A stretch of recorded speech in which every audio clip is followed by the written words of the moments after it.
Ba-da-ba-da-dun-dun-dun.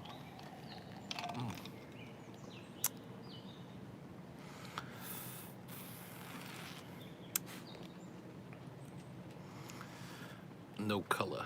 No color for you. Hello. Good weekend to all of you.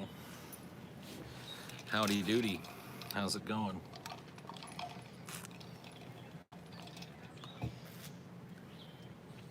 Well, whoop-de-goddamn-de-doo. Look who it is. It's you guys. Yeah, where's the Canadian Führer at? He's usually number one in these. Not today. Salty balls, Paul, yeah. Dude, Finn, I came into Wiki the show today, like at like 5, and you were the only person there and you were AFK. I was looking to smoke. I was like, let's get some smoking pals going. None to be found. None to be found today. I know, dude. Isn't it great? Hey, Paul, do you think aliens abduct our dogs and plant probes in them so you can spy? I don't care. You know what, dude? If I really if I had more energy, I'd scroll back and ban you for that fucking question. Oh, there's 2 fins. There's 2. Like, trust me, this has been a fucking controversial subject for a long time. There's at least 2 fins in the fan community that I know of, maybe 3. What up, G Burns? What's going on, man?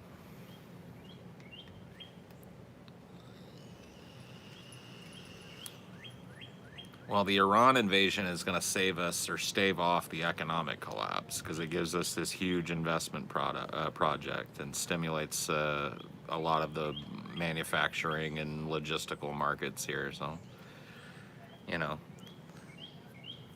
the war is in a way kind of like a fucking those paddles that they use to shock you to bring your to start your heart again. Like, that's what it'll be for our economy for a little while. It's like a pacemaker, you know.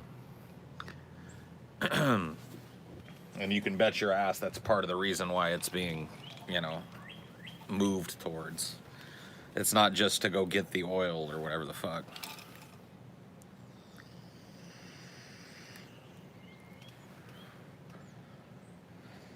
I look like Rasputin.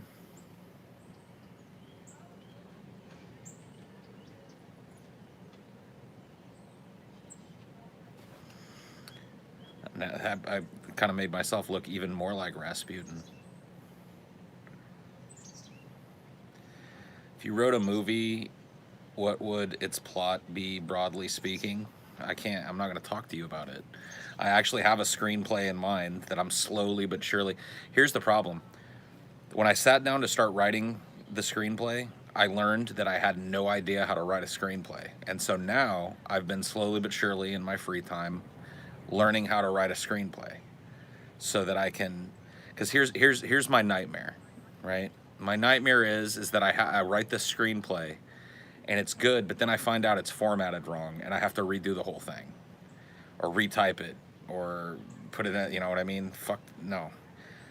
I want to learn how to write for a screenplay because I want to learn how to speak the language that isn't dialogue, to move the story forward, and how to do that in a way that's evocative enough to make a good script. So, yeah, no, I don't talk, like, if I have an idea that I really am genuinely pursuing and it involves like an artistic endeavor, I'm probably not going to share much about it with anybody.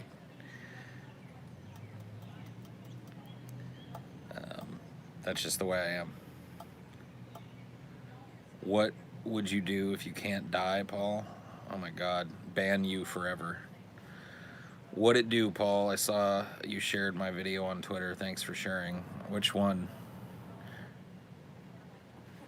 Which one was your video? Oh, yeah. You did the Salty Paul remix. That was good. Is that a triple XL Nirvana t-shirt? Kurt Cobain would be rolling in his grave. Dude, I hope so. I hope so. Thank God for Paul, yeah. How's my day going? It's okay. It'd be better if Dinor wasn't obsessively trying to be both inside and outside at once. He's trying to astrally project himself.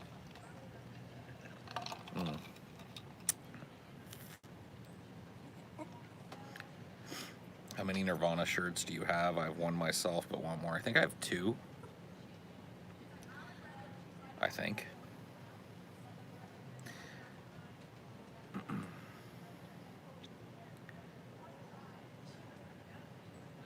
You look very sincere today. It's a big cup with ice in it day. Yeah.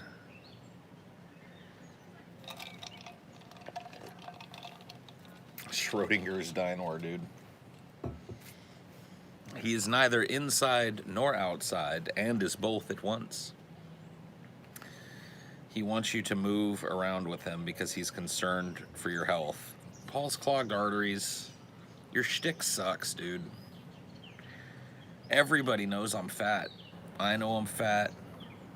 You named yourself Paul's clogged arteries, and every time I do one of these, you give me diet advice. I'm done, dude. Can you try a new shtick? I've even kept you around because I'm hoping that your shtick develops into something that, like, you know, is funny or interesting or whatever. All right. Well, G Burns gave you a timeout. Next time I see you, it'll be a ban. So you better like duck and cover. I don't even care what it is. I don't even care if it's an insightful, on-topic discussion. I'm gonna body slam you the next time I see you. You've been warned. Any trips coming up? Yeah. Yeah, me and Ashley will be taking a trip to Texas this summer. Just like to visit family and stuff. So no meetups or anything like that planned. He's pretty much banned, yeah. You're a man of culinary talents. Do you have any cookbooks? I don't really do. Yeah, I'm not really all that. Like, I have some talents with cooking, but I very short menu of things that I cook well. And you know, I wasn't really raised by somebody who used cookbooks all that often. My mom was more of a recipe person. She's got this insane, like, binder. I don't know, maybe she's like changed it now, but she used to have this big, you know, binder filled with like recipes she cut out of the newspaper and shit like that. So that's kind of how I do too. You a mama's boy growing up? I guess. I really don't know what that means. Like, I wasn't attached to my mom's hip, but I guess I've favored my mom more than my dad in terms of, like, you know, being a mediator. My dad was, you know, a little aloof. Hey, Paul, about to hop in the virtual truck with VR. Glad you started streaming. Okay. I wouldn't have pulled the trigger, but he went back to the same dry well again. I know. You did what you had to do, G Burns. I sanction your violence. Is there a food your mom cooks that you can't find anywhere else? Well, I mean, you know, the way she cooks any type of food, you know, you can't really find anywhere else. But I don't know. Does she have like a recipe that nobody else cooks? I don't know. I don't know. I could immediately tell my mom's cooking. Like, if you did like a lineup of 10 different people and they all cooked enchiladas, I could pick my mom's enchiladas immediately. She's got a very distinct style of cooking that comes out in everything she cooks.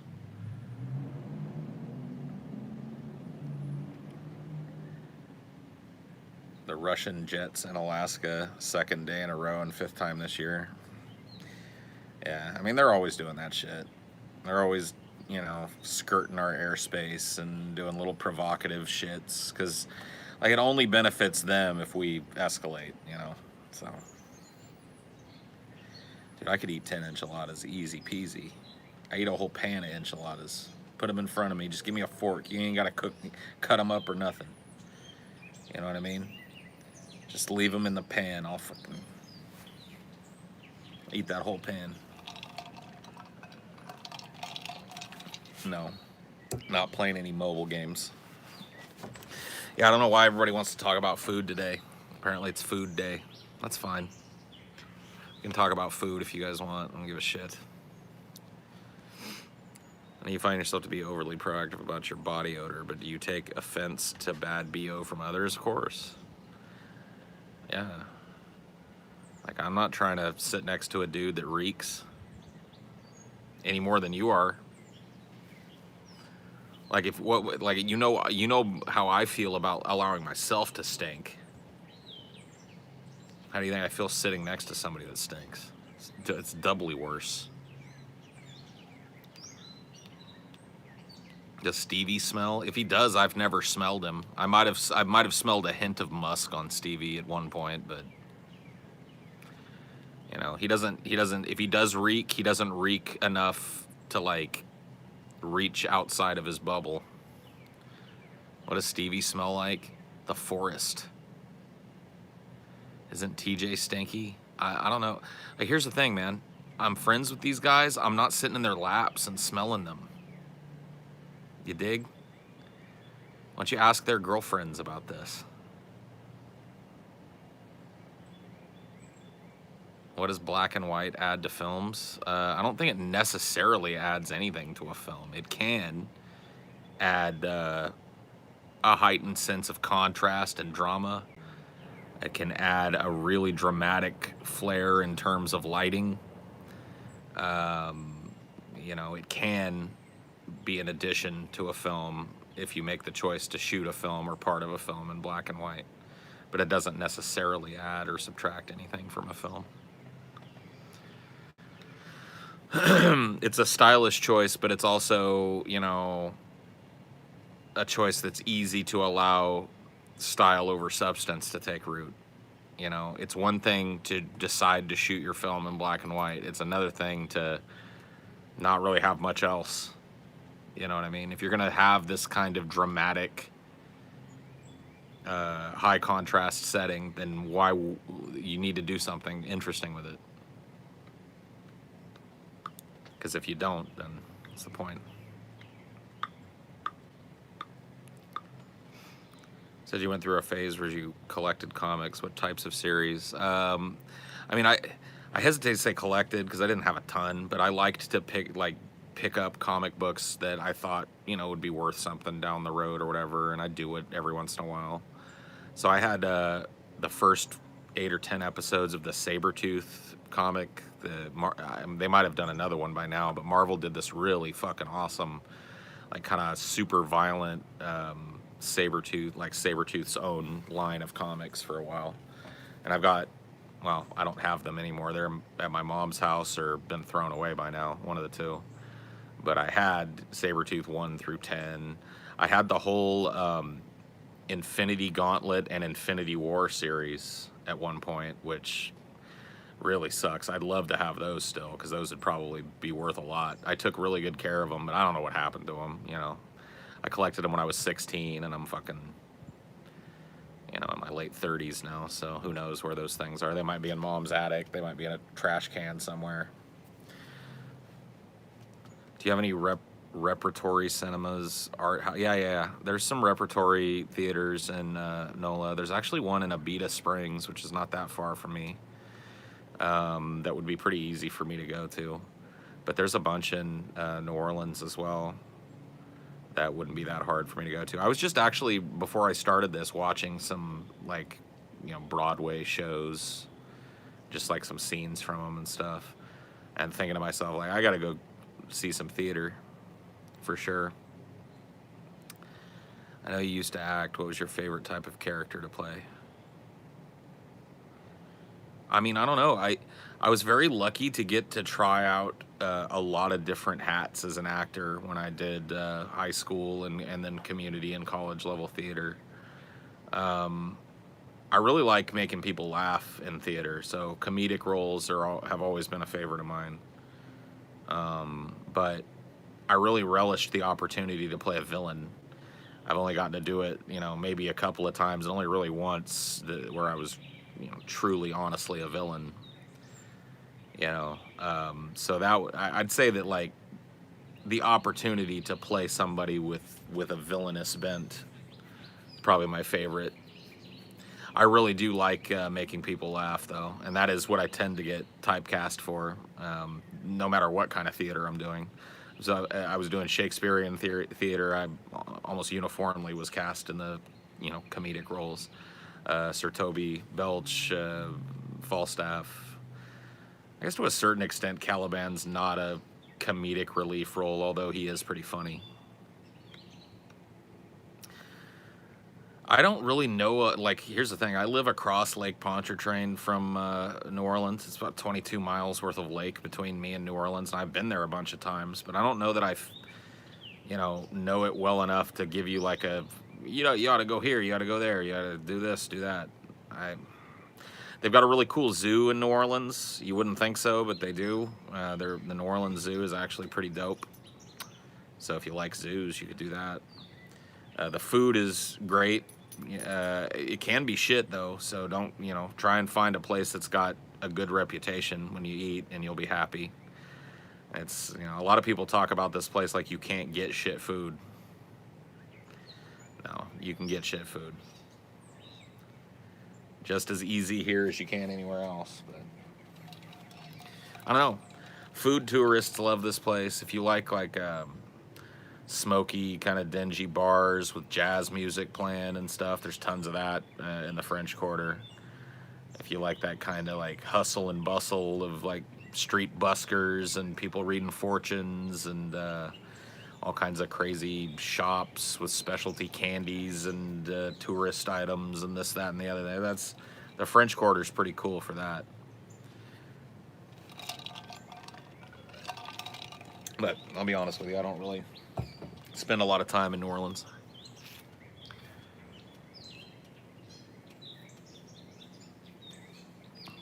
Wait, can you smoke in bars in New Orleans? I think you can, yeah. Depending on the bar.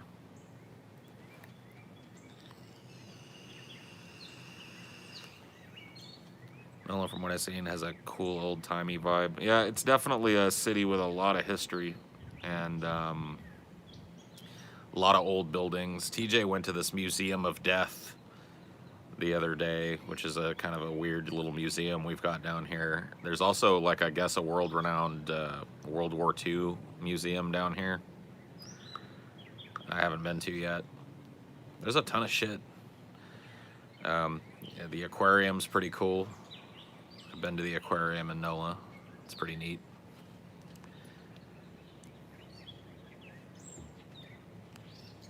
Knock, knock, who's there? Etch, etch who? God bless you.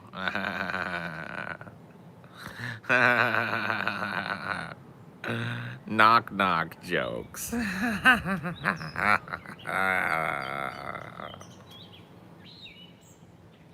Yeah, you can do like vampire tours or like haunted tours or ghost tours or murder tours of New Orleans. So there's all kinds of that kind of crazy shit if you're into that touristy stuff. Ride around with a dude telling you all kinds of stories about people who done killed one another in NOLA. Look at some old houses and listen to a dude talk about how haunted it is. Which historical event would you go see if you had the chance as some type of specter? The meteor that hit the dinosaurs, for sure. I mean, like, you know what I mean? What else could there be? I want to see the meteor that killed the fucking dinosaurs, bro. I want to see that thing hit. I want a good bird's eye view of that. Is there damage from Katrina still? I know there was a lot of places. No. I mean, if there is, I don't know about them. I'm sure there are some places that don't look quite the same as they did before Katrina, but from an outside observer that was never here before Katrina, it doesn't. I was about to say it doesn't look like a place that just got hit by a hurricane, but it kind of does. So maybe, I don't know. Is Louisiana better than Alabama? I haven't lived in Alabama, so I don't know. It's quite interesting watching the chat with all the bands happening. It's way more interesting watching the chat with the bands happening than it is with the bands not happening. Because if the bands weren't happening, I'd be reading poopy poopy poopy doo doo caca beep beep beep beep beep like for fucking 50 minutes before I gave up on these. The bands are the only thing that keep us together. You know? It started with the kissy bots and everybody was against them, but now that it's, you know, the kissy bots have become us, everybody doesn't want to do the hard task, you know, of cleaning up the streets of Highdeology.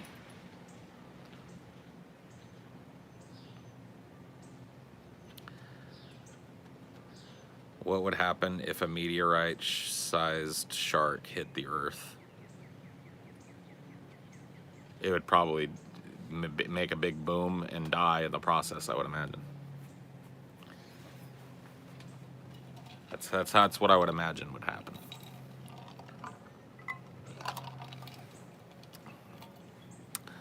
Ah, fresh meat.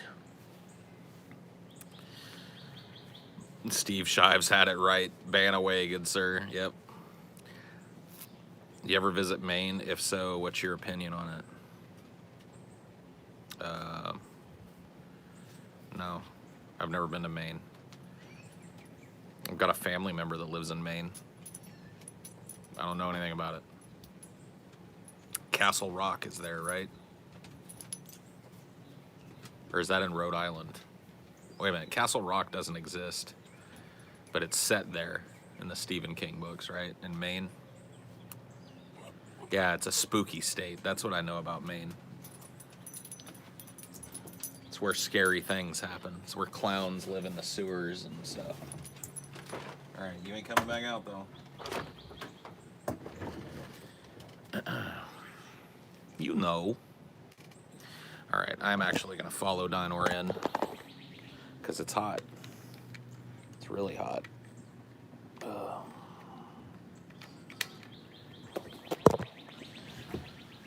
It is a warm day today.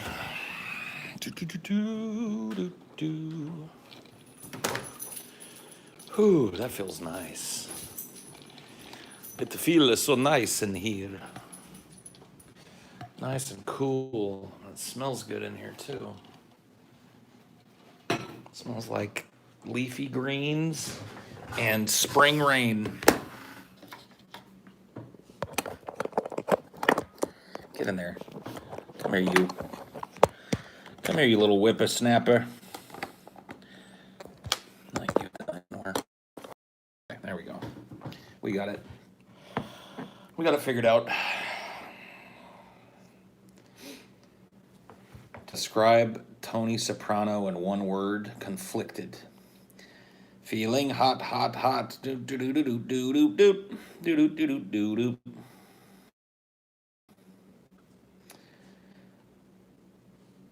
It was actually only days ago someone was found. What?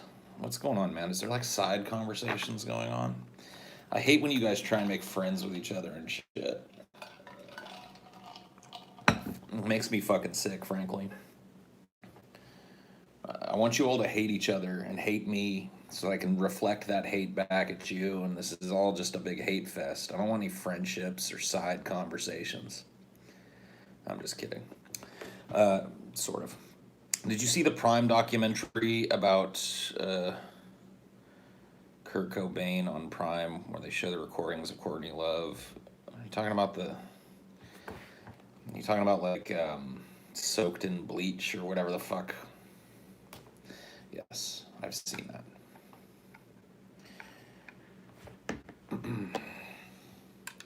I'm indifferent to y'all. Hot sun beating down, burning my feet. Just walk. Dude, are you just quoting lyrics? I'll ban you too. You know, I don't know if you guys are getting a fucking sense for why people get banned, but it's because they don't contribute to the conversation. So if you're going to type, contribute to the conversation, or shut up. Yes. Do you reckon you could kill your mother if she was terminal and suffering? If she wanted me to, yeah.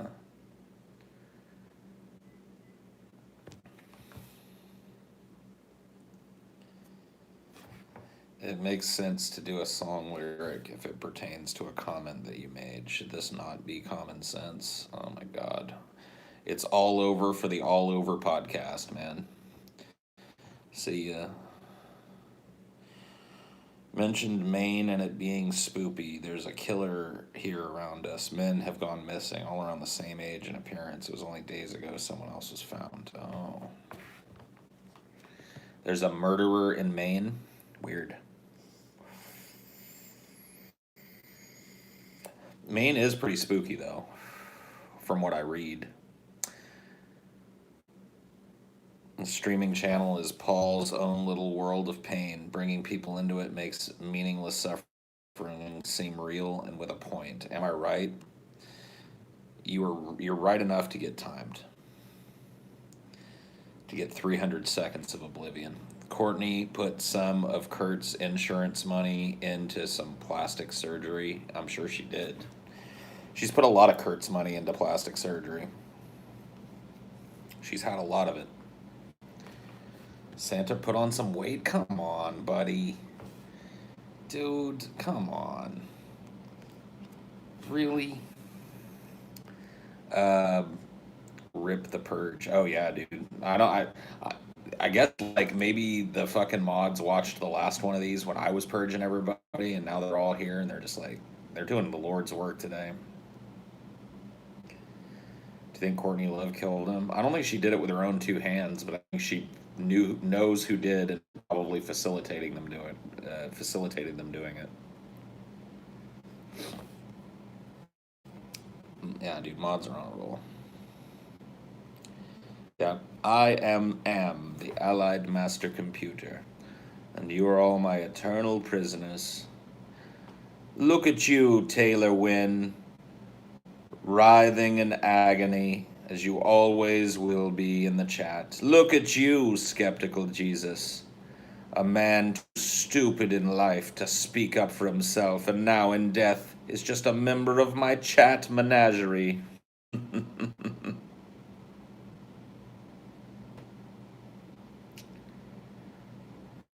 Paul showing good black and white composition. Oh, yeah. Know it, buddy.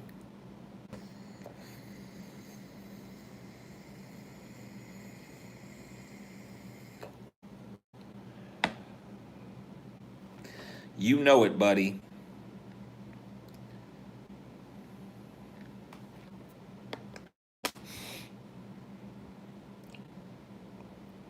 Paul, there's a place here in San Antonio makes a burrito that has the whole enchilada plate inside of it.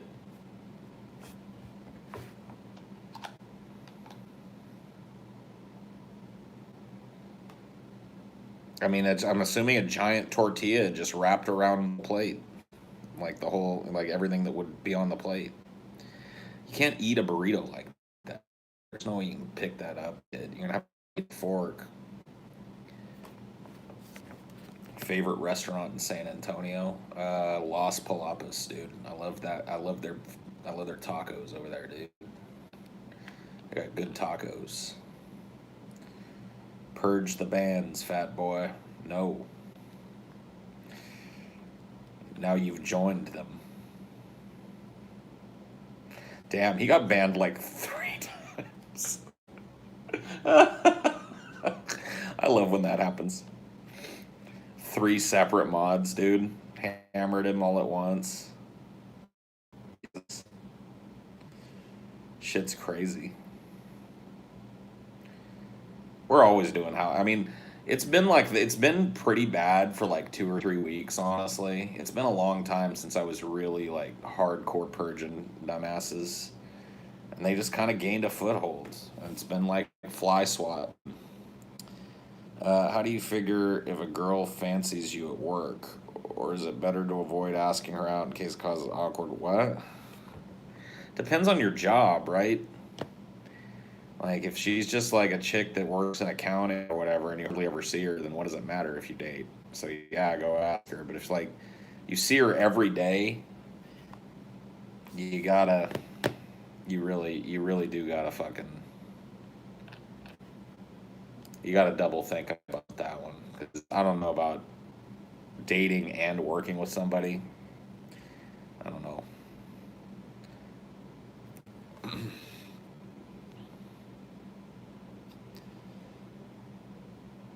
Be careful with work relationships in the Me Too era. I mean, be careful with relationships in general in the Me Too era.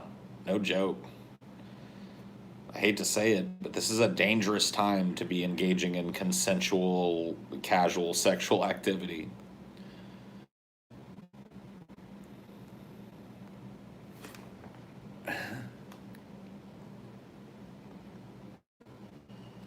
Looking forward to listening to the full replay on my drive home. Oh, cool, man. Depopulate the earth. Yes, let's do it. Where do we start? Who's first? Yep, there you go. Testimonials. Have you ever known anyone who's schizophrenic or had crazy mental illness? I've known several people that have been schizophrenic. My uncle is schizophrenic. It kind of runs in my family, so I need drunk uncle stories. Uh, drunkles. Yeah, I've got some drunk uncles. I mean, I don't really know if I've got any like crazy stories about them being drunk though. I mean, you've seen. Like, here's the thing: drunkenness is novel to a lot of people in a way that it isn't to me. There may have been a time in my life where a drunky wonky going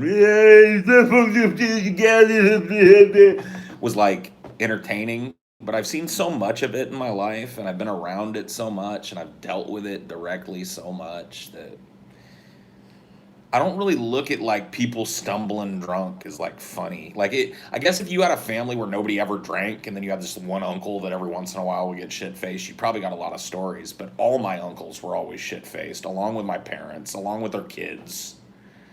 You know what I mean? Everybody that was over our house was always shit faced. So I got nothing but shit faced stories, and they're all just run of the mill drunky shit.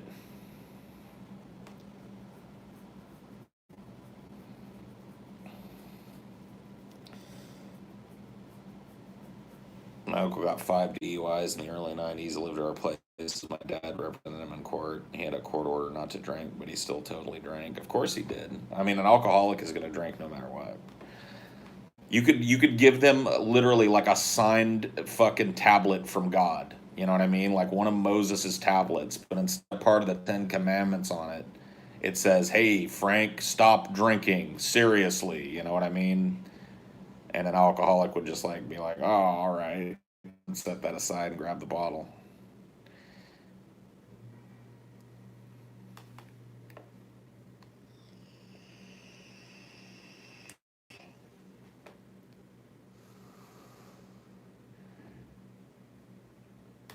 Oh, dude, yeah, aggressive drunks are the worst of the worst. And see, that was something that I was sort of shielded from as a kid because they just like people that got all brolic and shit when they got drunk just were not tolerated in the social circle my parents kept. Like, you can get all weepy, you can get all funny, you can get all loud and obnoxious and drunk. That's all gravy. But the first time you start pushing somebody or screaming at somebody or threatening somebody, your ass got tossed literally out in the street. I watched a dude. I had an aunt one time.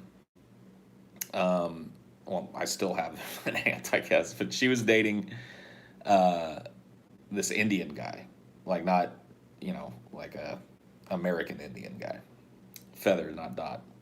And is that did I do a racism? I'm sorry.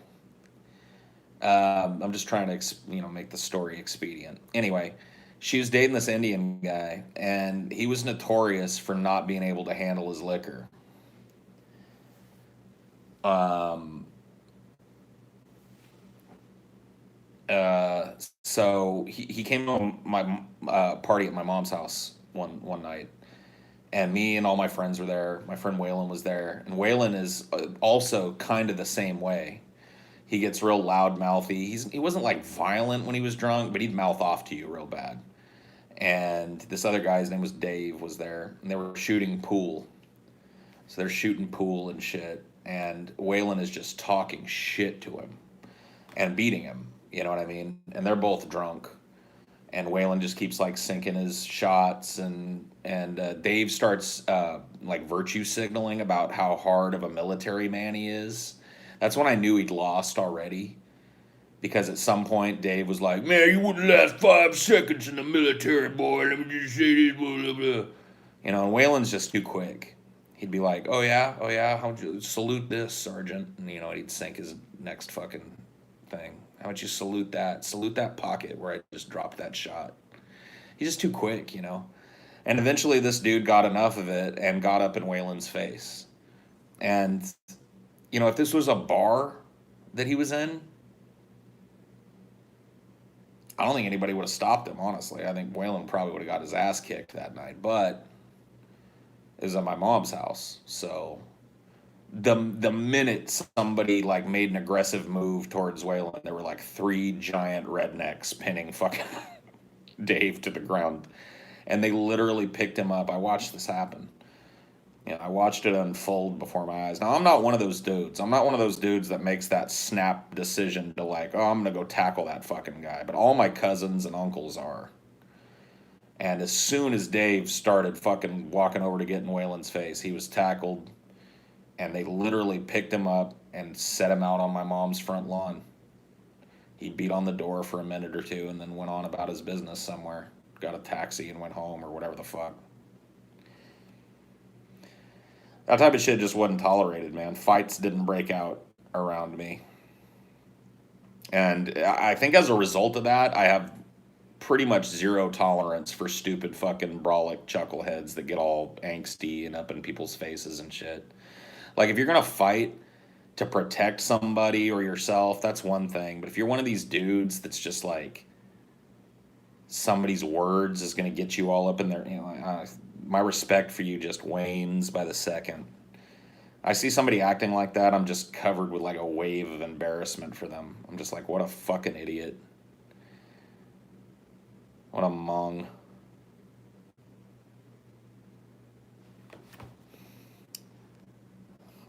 They pulled a DJ Jazzy Jeff. Yeah, they did. They literally just lifted him up. You know, like that dude, it always makes me laugh when I watch Casino. Because there's a point in Casino where like one of Nicky's men is disrespecting the Tangiers Hotel, you know? And Sam goes, I want you to pick him up off of his feet. I want you to exit him out of the building, and I want you to use his fucking head to open the door. And they do it exactly like that. They just pick that big shit kicker up, and it always reminds me of that night with Dave. Sir, can you please take your boots off the table? Or would you mind taking your boots off the table? Well, actually, yeah, I do mind. I'm having a bad day. They just pick his big redneck ass up and boom. I love that movie. That's so good. That's a good flick. Actually, I do mind. And then I love how Nicky beats him again. He gets back over there. He just gets the shit beat out of him again. You put your fucking big, stinky, manure-smelling feet on the table? You told my friend to go fuck himself? You called him a faggot? Nick, I just... Just beats him with the phone. I love that shit, dude.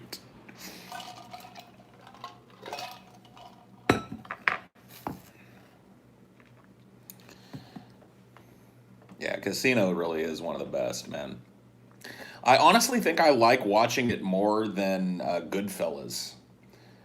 Like they're both movies that I go back to and watch over and over again. But I find myself going back to Casino more. It's a longer movie, but I think it's a better movie.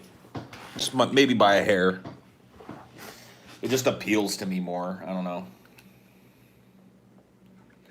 It's a step too far for you. I know. I mean, to some people, Goodfellas is a sacrosanct. To me, it's really not. They're all standing in the shadow of The Godfather, as Timothy's talking about here. Like, you want to talk, like, if you're really one of those dudes that wants to compare every movie to every movie that's in the same genre of it, then the whole fucking discussion begins and ends at Godfather 1 and 2.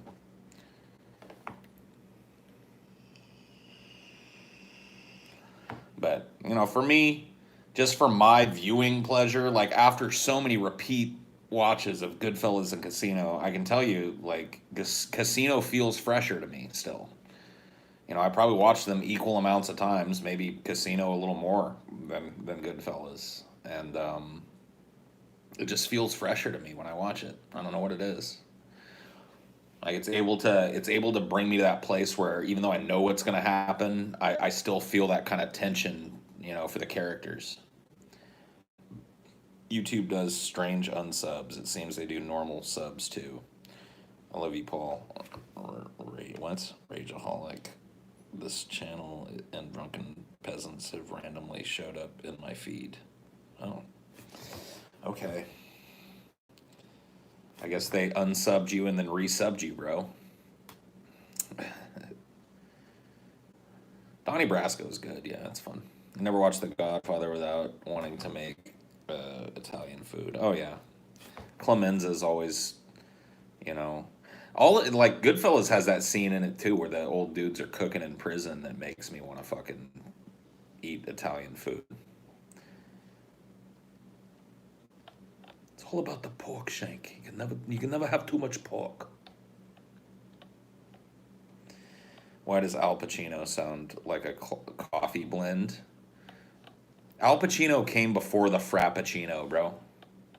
So why does the Frappuccino sound like Al Pacino? Or Al Pacino. That's what you should be asking.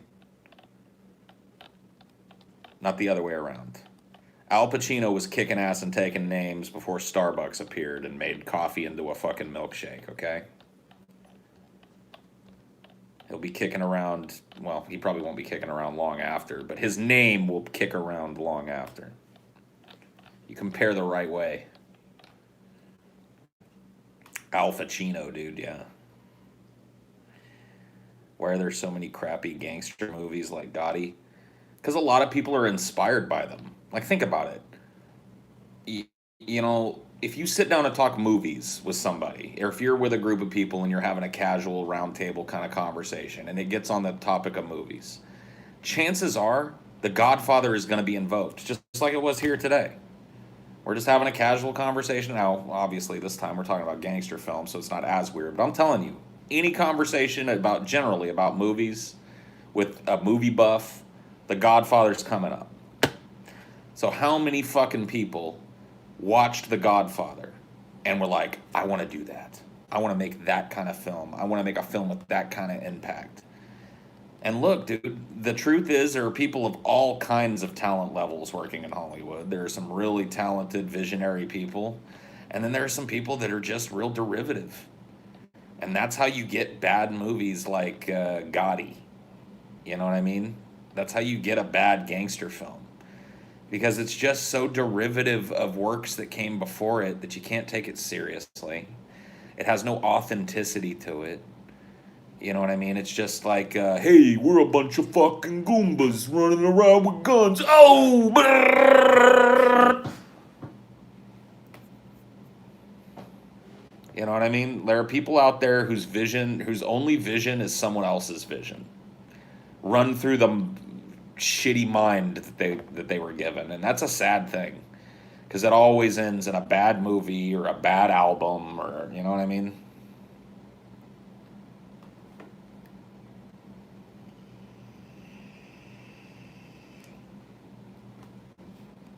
Thoughts on the new Once Upon a Time in Hollywood trailer? I thought they nailed the actor for Manson. It looks good. Quentin Tarantino can do no wrong, as far as I'm concerned. So I'll definitely be seeing it. I don't know really what else to say about it at this point. I'm excited for it. Is too much experimentation artistically ever a bad thing? It depends. Experimenting artistically in front of your audience or to your audience can sometimes be not the best idea. But as long as you're, kind of labbing it and doing it behind the scenes, I don't think there's any amount of, experimental creativity that someone should avoid. Why would you close that door? Why not walk through it and see what comes out of it, Um, I fucking, like for me, nothing is sacred when it comes to what I work on. I will try anything. I will do uh, any kind of like, I'll flip it, I'll change it, I'll reverse it, I'll find a new way to do it.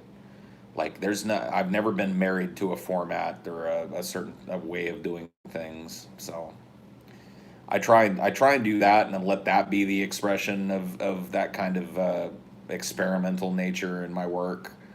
But to do that constantly and publicly, you just, you're not probably going to have much of an audience left after the end of that.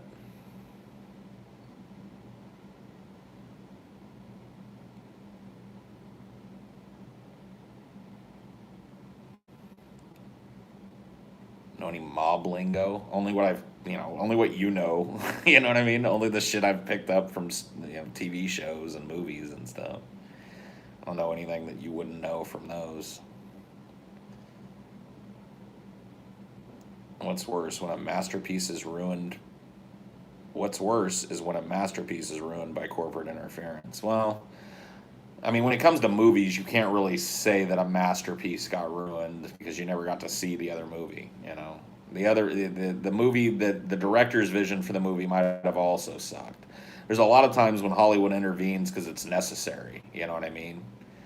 They're not always the bad guy, the studio execs. Now they often are, and probably often are for screenwriters and directors and stuff. But I'm telling you, there are some times where they're probably doing you a favor by going, "Oh, this sucks. Let's change it." That would really be like, I gotta be honest with you. I know it's kind of a blood sucking, shitty job that would get me reviled, but man, being a fucking studio exec would be. That's like, if that'd be a dream job for me. Directing a film and stuff, I mean, being a director, I guess, would be another kind of a dream job, but that's a level above to me. Like, I would love to be at the head of a little like production studio and just kind of give thumbs up, thumbs down on ideas, just get pitched all day. I would love that shit. I love getting pitched on like movie ideas. TJ and I are constantly coming up with stupid movie pitches and throwing them back and forth at each other. So I think he shares that penchant.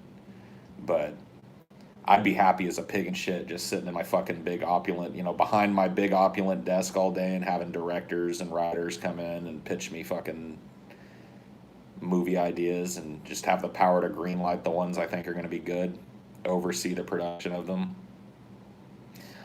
Yeah, I'd be happy as a clam in a position like that.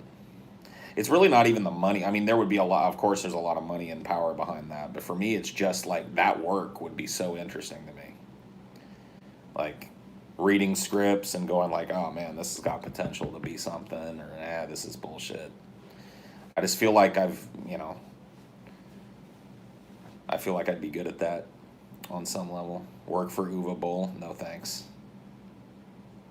No thanks.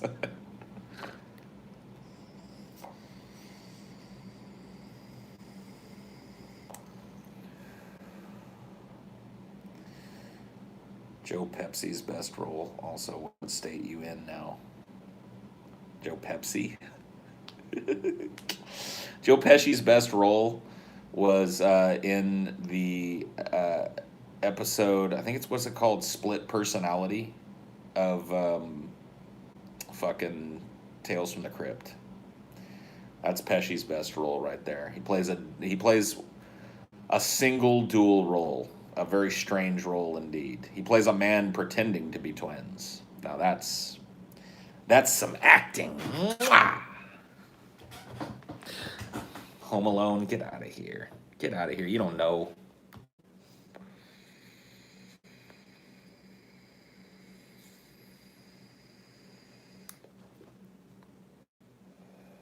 I love Joe Pepsi and Robert Denurk. Oh, come on. Denurcoke. Come on, Coolman.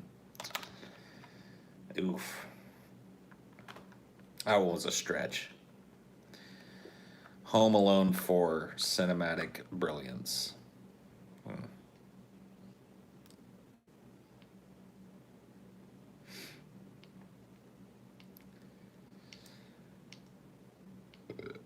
Excuse me.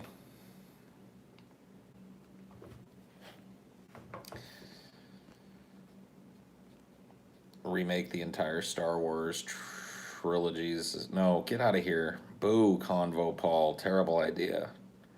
Serializing Star Wars. It's bullshit. Have you ever seen the new Terminator trailer? Lol. No. Joseph Pesci had a rap career. Yeah, I'm the wise guy. I remember that. I remember I'm the wise guy. Yeah, it's fun.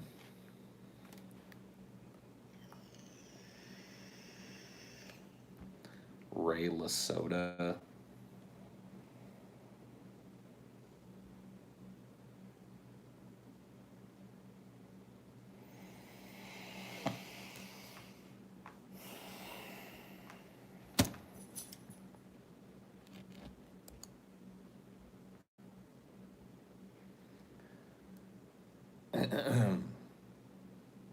Don't puns get an automatic ban? Not yet, but they may very well go the way of the Limerick if this shit keeps up.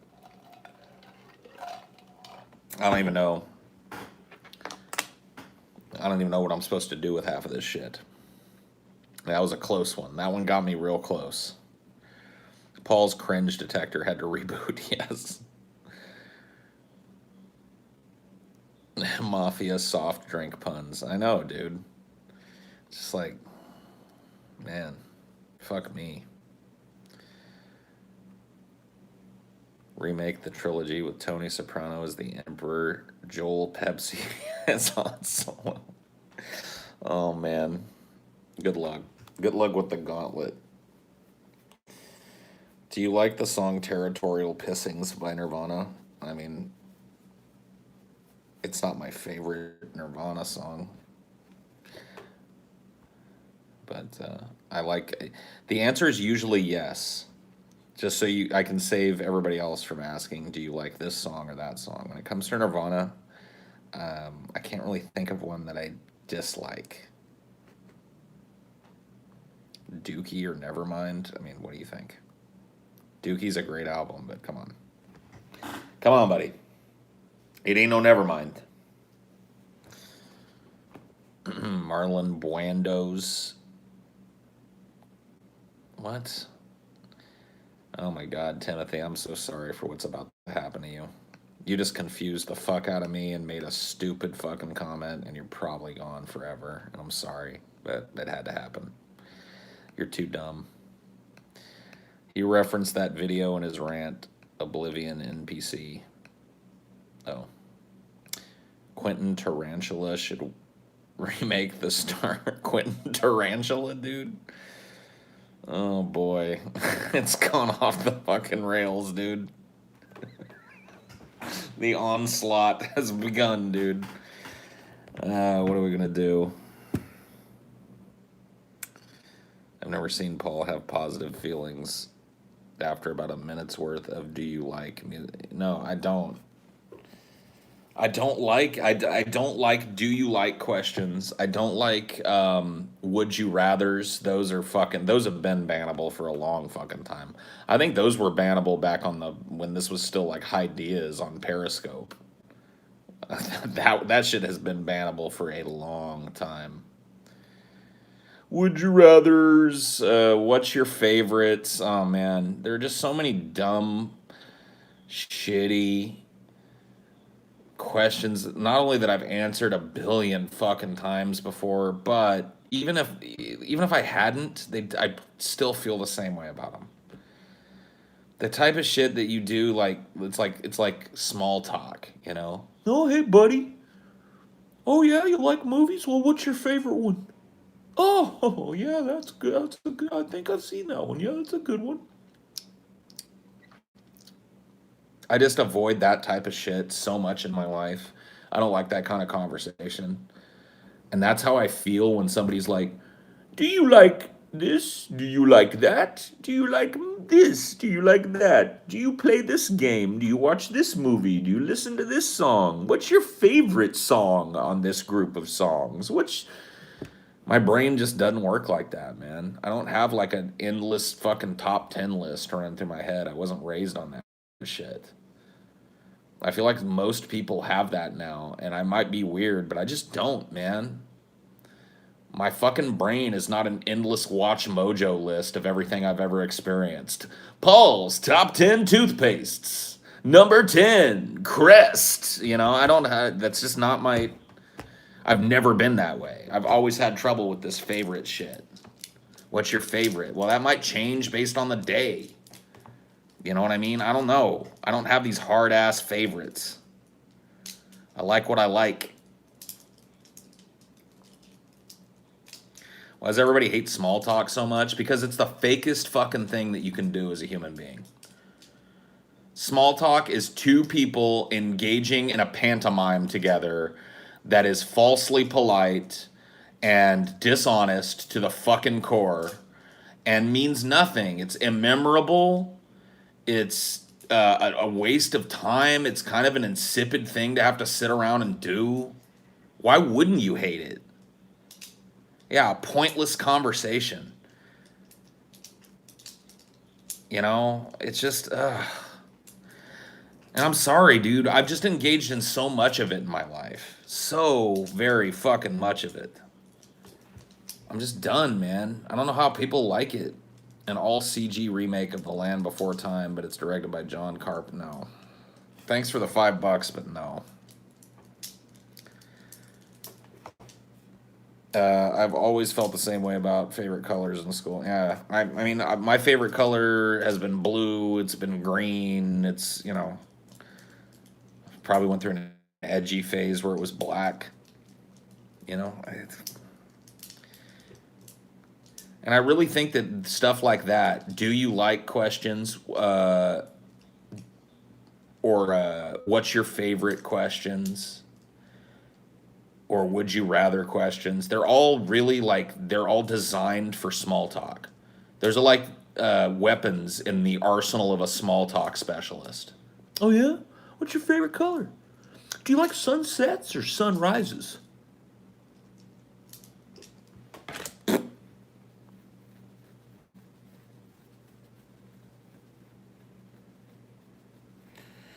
It's funny how people brand someone as unfriendly just because they don't engage in that. See, that's the thing. I never want to be put in somebody's fucking scopes that would even get a chance to have a small talk conversation with me. I just don't want it. I don't want it. And if you're a small talker, I mean, I don't mind it, I guess, in certain situations. Like a little bit of it is tolerable if it leads into an interesting conversation. But if you got nothing to say but, hey, what's up? Walk by me, man. You don't want to know the answer. Trust me.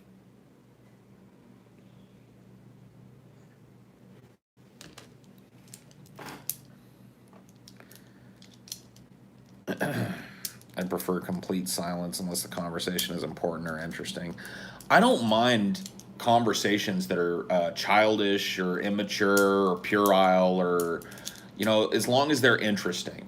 To me, the greatest sin a movie can commit is to be boring. The greatest sin a book can commit is to be boring and uninteresting and uninspired. The greatest thing a piece of visual art can commit is to be boring and uninteresting and uninspired. And conversation is an art. So the greatest sin in my mind for a conversation is for one or both people involved in the conversation to feel like they want to escape it, but not be able to. You know? So I just don't put myself in that position anymore, man. I don't want that small talk.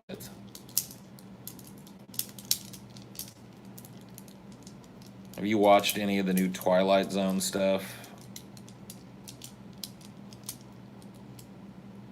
No, not yet. I haven't. I meant to kind of check it out, but oh wait, I think I maybe saw one episode of it. I did. I watched an episode of it, but it was late at night. I was pretty high. I don't remember much about it.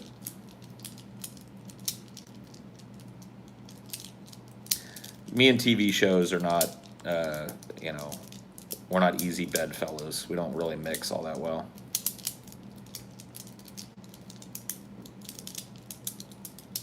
Did you seen this?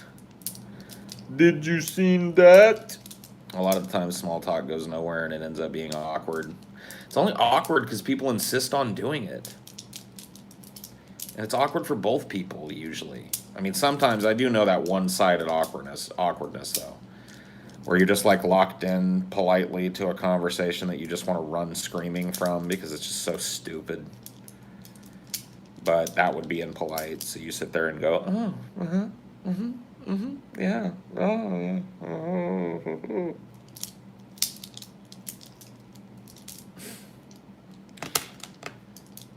After Game of Thrones, I'm waiting to watch shows until they're finished. I mean, I don't blame you. It's usually what I do.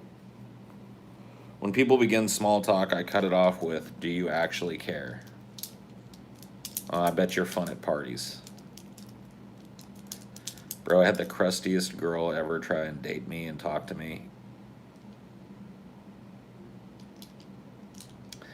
Something tells me that didn't happen. Something tells me you probably never had a girl try and talk to you or date you. 'Cause that's really not how dudes talk about a chick. Like, nobody goes like, man, hey, bro, what's going on with you?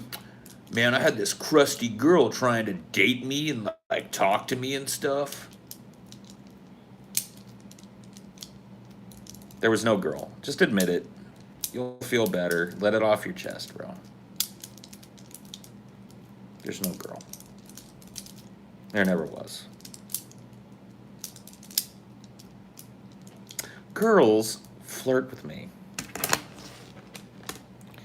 I'm going to send you pictures. You don't believe me. Her name is Phoenix. What? Okay. Her name was Phoenix, guys. Well, pardon me. That lends some credibility to your... I take it all back, bro. Her name was Phoenix. Well, shit. Well, shit. Yeah, were you at Applebee's when she hit you up, dog? Was she part of the group of crazy skeezers that hangs around every Applebee's pulling their tits out and putting them on the glass and shit? Or was she like in a different group?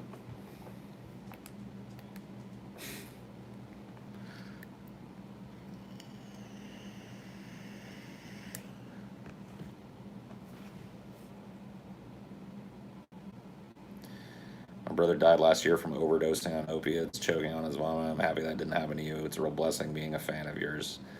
I'm sorry about your brother, if that is indeed true. And I'm sorry I have to append everything with if that is indeed true, because you have no idea how many people come in here and go like, my dog died today. And they don't even have a dog. They just want like that weird sympathy hit or whatever. It sucks. It's like, dude, talking on the fucking internet sucks. It's made me cagey as fuck. Like, I don't even know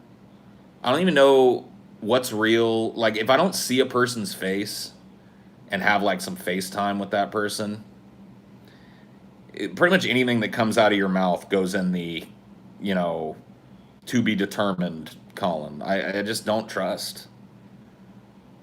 You know what I mean? People come in here all the time with these like sad stories, and I try and like go like, yeah, I'm sorry if that's true, but that's about all I can muster, because it's just like, I know there's a fucking really, really decent chance that on the other end of it is a person that just wants fucking attention real bad. And it's like, oh, I know. And the internet allows people, it's like a good section of the internet has digital Munchausen by proxy, or digital Baron Munchausen syndrome, at least. I guess it wouldn't be Munchausen by proxy. It'd be like actual Baron Munchausen syndrome. Constantly sick, constantly doing things to make them sick, constantly sad, constantly seeking that validation that comes when you're sick or sad or whatever. And then realizing that on the internet, your grandma can die every fucking day. Your dog can pass away every other fucking week and nobody's gonna notice. You know what I mean? It just makes you just. It's sad because we're all a bunch of human beings and shit sitting here and kind of communicating, but none of us trust the others. I'm not the only one in here that wouldn't fucking trust a single one of you people as far as I pick you up and throw you. Maybe one or two of you in here I've met or know, you know, that you might have earned a little bit of trust from me, but even you, if I've never had FaceTime with your ass, you're on my what the fuck list until further notice. Because there's just too much fucking attention seeking on the internet. Too many tools for people who want to fulfill that personal need to be the center of attention to continuously do it. And no tools for people that aren't that to fucking get away from those types of people. You know what I mean?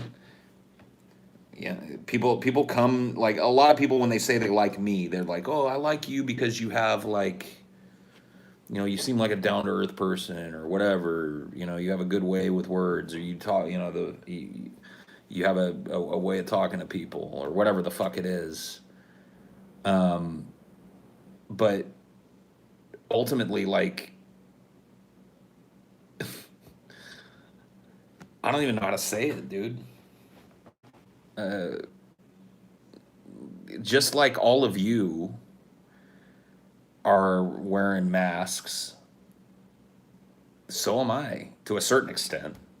I mean, I'm pretty well the same person on these that I am in real life, but like, you guys get nothing because there's really like there's no way for me to tell whether or not any of you is being honest. So what are you gonna get? You know what I mean?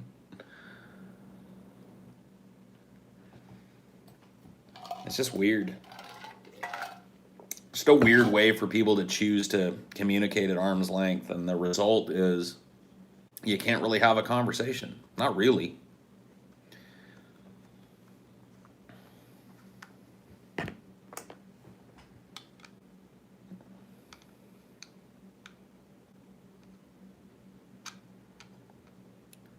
That's why you shouldn't develop a deep emotional connection to anyone you watch online. This goes beyond that. It's a two-way street. I'm not even talking about emotional connections, but yeah, you're right. If you've got like an internet personality, yours truly included, that you are developing, you know, some kind of like you get an obsession with that person, that's never a good thing. But it's a two-way street. I'm not even talking about this romantic bullshit. I'm just talking about like two people sitting down to have a conversation, or a group of people sitting down to converse about something. This has been something that has happened a billion fucking trillion times in human history. And now it's broken. At least in this space, it's totally broken. And it seems more and more that people are being chased to this space to do it.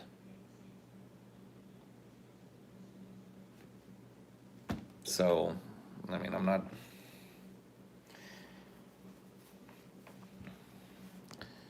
That's just the nature of chat rooms in general. No, I know. Trust me, I was there at the beginning of those. And I used them just like people use them now. I was whoever I wanted to be. I was at whatever age I wanted to be, whatever gender I wanted to be, whatever background, whatever job it was that I wanted to be working that day. Who fucking cares? I am whatever I say I am. If I wasn't, then why would I say I am? Right? So I was around then. It's just like back when I was doing that, you know, in the early days of those chat rooms and shit, That was something I did maybe like 15 minutes every couple of weeks or so, you know what I mean? Like it was a very, very small fraction of my life. And now this is like, there's a lot of people out there that just age, sex, location. Yeah. ASL, dude.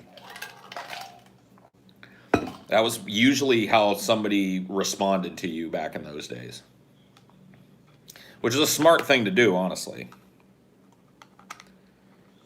Before we even have any kind of conversation, how old are you? Are you a man or a woman? And where the fuck are you? Where do you live? Give me some information that at least, allows me to create something like the outline of a person in my mind while we're talking. That's gone out the window now. It's just like Frito Bandito comes running up in here going, "Hey man, talk about your most personal fucking darkest shit." You know what I mean? It's like, fuck you, Frito Bandito. Who the fuck are you? But nobody does that anymore. It's just expected that there's, like a one-sided transfer of actual information in a conversation, and that don't do for me.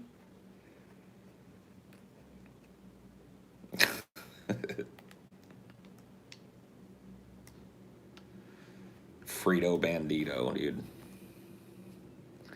Do you have any projections for inventions or technologies in the near future? I mean, I talk about a lot of technology here. I mean, we talk a lot about automation. So I was watching this like road printing machine. I'm really interested in how automation is going to upend the construction industry. I was reading an article the other day about different kinds of automated construction equipment, and one of them is it's actually this giant wall. I don't know if it actually exists or if it's just theorized at this point, but it basically 3D prints a house, and we're talking plumbing, wiring, the whole fucking shebang. And I think right now it's a theorized future product, and that to me is like, not only is it obviously going to happen, but that to me is super fucking awesome. I need a video game to play. Tell me what to buy. I don't know, dude. I don't fucking care. Have you played Super Mario Brothers? Why don't you get Super Mario Brothers?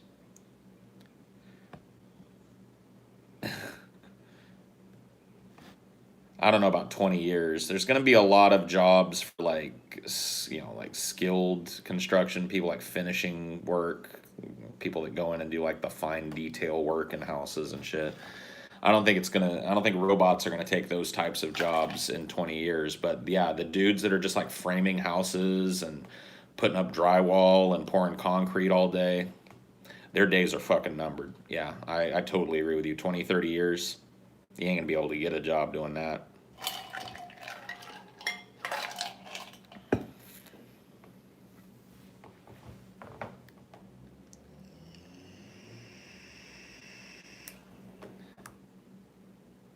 Get an education building sex robots. Yeah, there you go. Robot prostitutes will be a thing before hookers are federally legal. You think? Well, they already have like somebody's trying to. Remember, we did a story about it. Somebody's trying to open a robo brothel in Texas. It's already happening, man.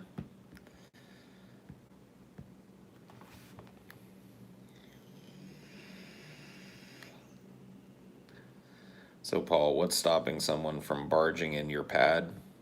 A deadbolt, and the fact that I live in an apartment community. So, if somebody came barging into my pad, probably a dozen families would hear and see it. Other than that, I guess nothing.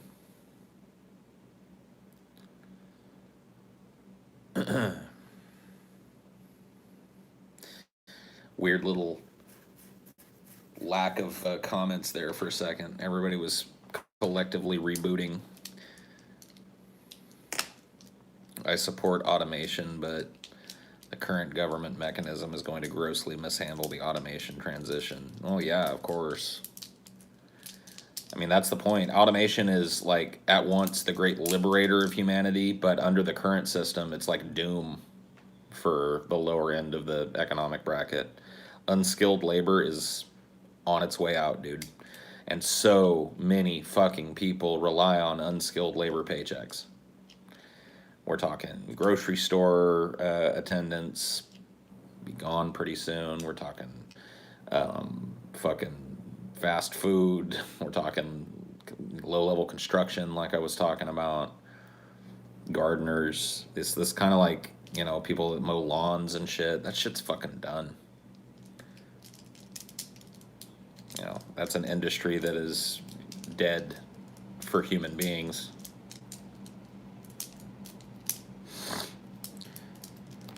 What'd you do if an obsessive fan showed up randomly and expected you to spend time with them? What do you mean showed up randomly? Like at my house? How did they get in here? They knock on my door and they're like, "Hey, Paul, I'm your biggest fan. It's me, Stan." I'd probably be like, "All right, that's cool. Can you not come to my house ever again, please? Thanks.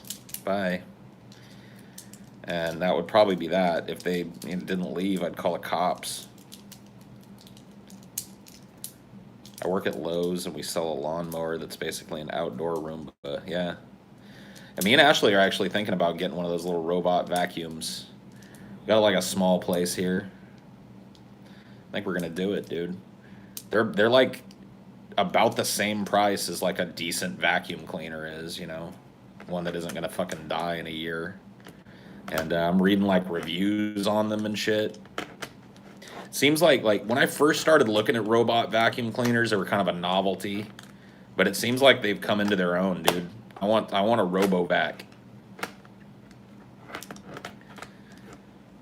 I'll let you guys know how that turns out if I get one. It'll be like having another pet, but one that actually does things for you. It might freak the dog out. I'm gonna run it at night when he's in bed with us. So that's the cool thing about these is like they sit there and do nothing until they're scheduled to start cleaning. So, you know, at night when I go to bed, I can just get on my phone on the little fucking vacuum cleaner robot app and tell it, "All right, time to wake up and clean my fucking house." Close the door to my bedroom and let it do its fucking thing all night. It'll run until it runs out of juice, and then it'll find its way back to its little base and sit there and charge, and then when it's got enough charge, it'll go out and clean more. It keeps track of areas it's already been in. Most of the models now have like a base, like it's not total mapping of your house, but they learn routes and they learn, through trial and error, kind of the layout of your house so they can do it more efficiently. Dude, the good ones, like now, the one that I'm looking at now has great reviews. There's actually two that I was looking at. There's some that are super expensive that have got some crazy features. Like the high-end Roomba is like $1,000, which is just absurd. I'm not paying no grand for a fucking vacuum, but like it empties itself. Like the other little robots, every once in a while you got to pick them up and empty out their little shit trap. You know what I mean? But this one, like when it backs up to its charging station, it just like dumps all its crap out, so you don't even have to fucking maintain it. You know, it's pretty cool. Home Depot already has a kiosk that will tell you what you want. An automated forklift looking thing with a hand just goes to get it. Yeah. Well, I mean, if you can find some video of it, I know they're on YouTube. Just go search it. Find like one of the automated Amazon warehouses. They're fucking insane. There's one or two people walking around, but for the most part, it's just these insane rows of robotic arms and armatures that just grab shit and move it around and stack it. It's like, fucking what?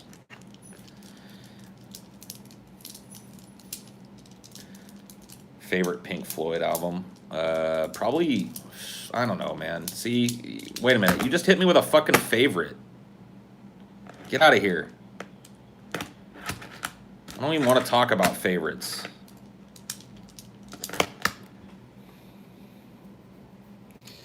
Get him out. Bounce him. Too stupid to participate. Automation is whoa, buddy, whoa. Okay.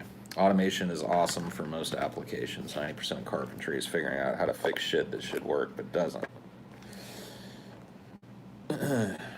We're quite a way away from AI solving the problems we experience. I mean, carpentry itself is probably going out. Look at it.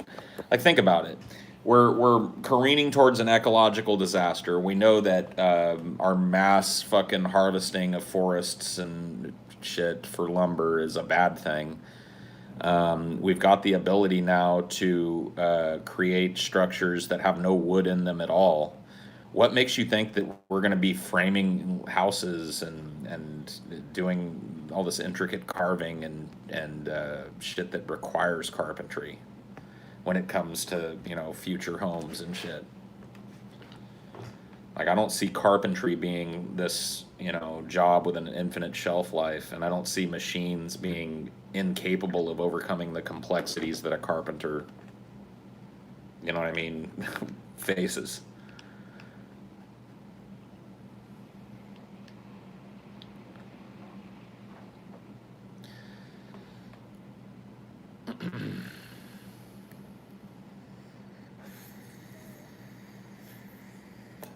Yeah. 3D printed houses, like I was talking about earlier.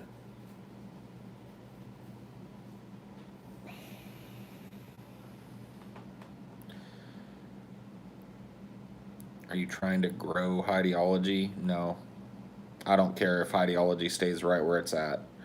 In fact, to a certain extent, having thousands of people watching this show would ruin it. I wouldn't be able to read the fucking chat. The mods wouldn't be able to keep up with the barrage of bullshit.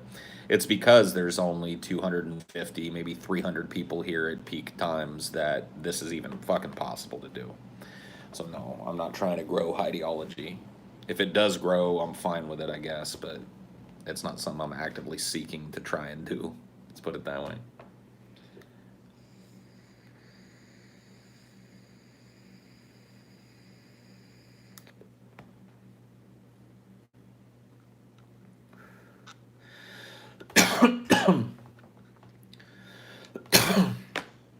Will there ever be another good Star Wars movie? Maybe. Probably not, but there might be. You know what I mean? Like, think about it. Batman was a franchise when it first came out, right? Tim Burton's Batman. People were blown away by it. They loved it. Batman 2 comes out. They're like, yes. Then it started going to shit. And people would ask themselves the same question about the Batman franchise. You think there'll ever be another good Batman? A lot of people probably said no. But it took a few years. Somebody looked at what went wrong with Batman, reinvented it, went darker with it, went grittier with it, put it out, and everybody loved it. So there's the total possibility that, eventually Disney realizes that they've wrung all they can out of the fucking infinite cash register of Star Wars fans. Enough of them are just kind of not watching the movies. I mean, look at how bad Solo did.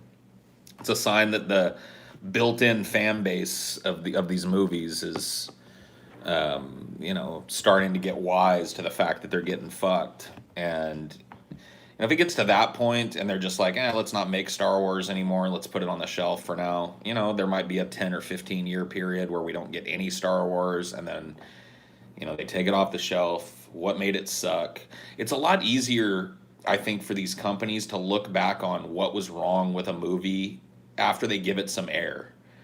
These companies seem to be very bad at second guessing their own decisions in real time. You know what I mean? Like, they release a dog shit movie, everybody hates it, and they kind of obstinately just keep making that sort of thing.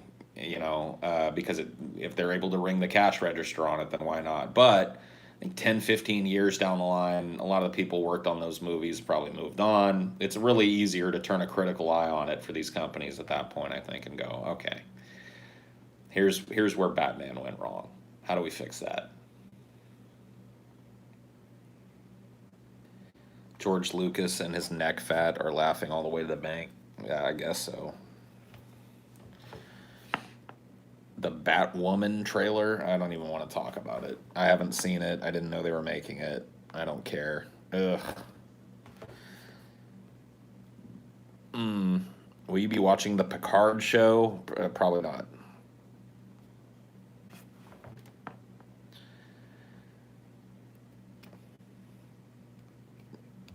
It's okay, everybody. I'll own everything soon. Everything. You know, all that stuff you grew up with? All that stuff that's cool, that you have good memories about? Well, I'm about to remake it all in about 10 or 15 years. Take a look at Paul's ego here. Look at his broken body and face. Look at his weathered lines on his forehead.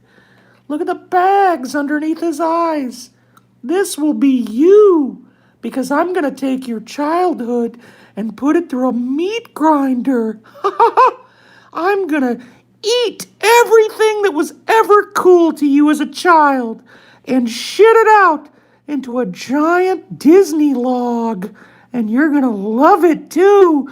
You're going to beg me for it, aren't you?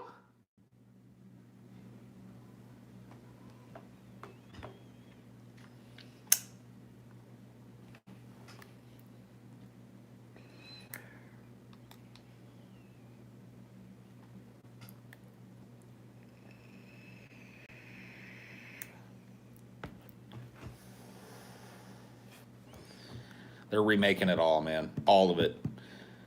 All of it. What do you mean that voice is terrifying? It's me, Mickey, your best pal. I take all the dirty, old, dusty, bad stuff from the past and I make it shiny and new. I'm your friend.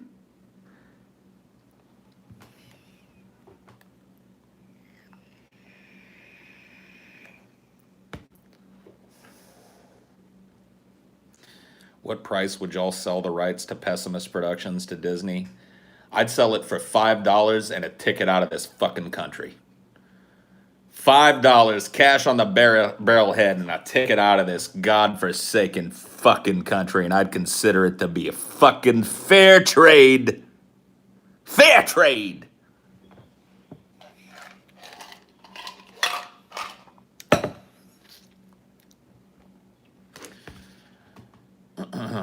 Where would you go? See, that's the problem. That ticket would have to take me someplace that doesn't suck. That's the only stipulation. It's $5 and a plane ticket someplace that doesn't suck. And see, it's not the first part that people have trouble coming up with. It's that second part. Tahiti sucks. Dude, Tahiti looks pretty, but you know they're fucking bugs the size of your fucking fist on that eye. Fuck that, dude. There's shit crawling in that jungle. Have you ever heard the term green hell? That's Tahiti. Okay? Get a ticket to Scotland and live in a little college in the Highlands with Ashley. No bugs in Finland? Yeah, but I gotta live around all you humorless Finns, though. All you like people that have literally no self awareness when it comes to humor, no ability to self-deprecate, and don't respond to humor. So yeah, okay, so I go to Finland to get away from the bugs, but now I have to live with all these fucking dolts. Fuck that. Nope, there's no good places. That's the point. You won't want to talk to us anyways? You're probably right. Scotland is perfect. Nah, Scotland would have shit about it too. I'm sure there's big ass bugs in Scotland. Horrible bugs. I'm sure there's like annoying people in Scotland all over the fucking place. There's fat American tourists constantly reminding me of America, traipsing all over my beautiful Scottish countryside, pissing on all my fucking beautiful Scottish monuments. No. Nope, sorry. What about Canada? I could drive to Canada. Give me a break, bro. Not far away enough. Alaska's still the United States, dude. Still the USA. There's nothing that's actually remote in the United States. You can't build a cabin in the woods and be alone in the United States. I'd have some fucking government ranger visiting me every fucking other week. How you doing out here, Mr. Parkey? Trying to be alone, you weird-hatted, mounty-looking fuck. Okay, Be back to check on you again. Make sure you're not making fires improperly out here. Fuck you. I came out here to get away from you. Can't get away from me.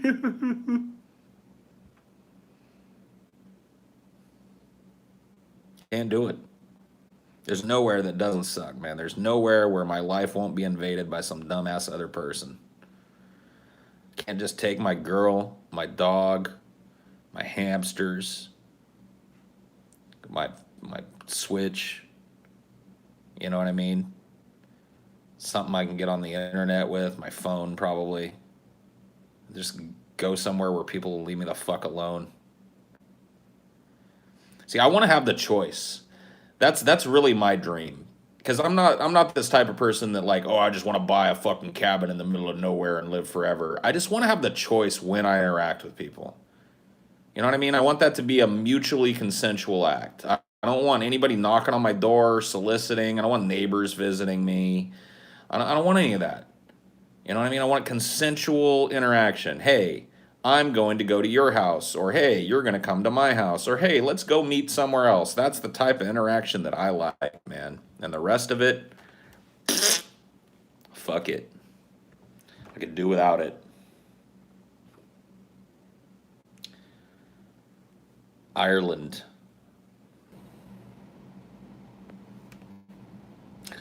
Yes, okay. There we go. I guess I'm back. Again.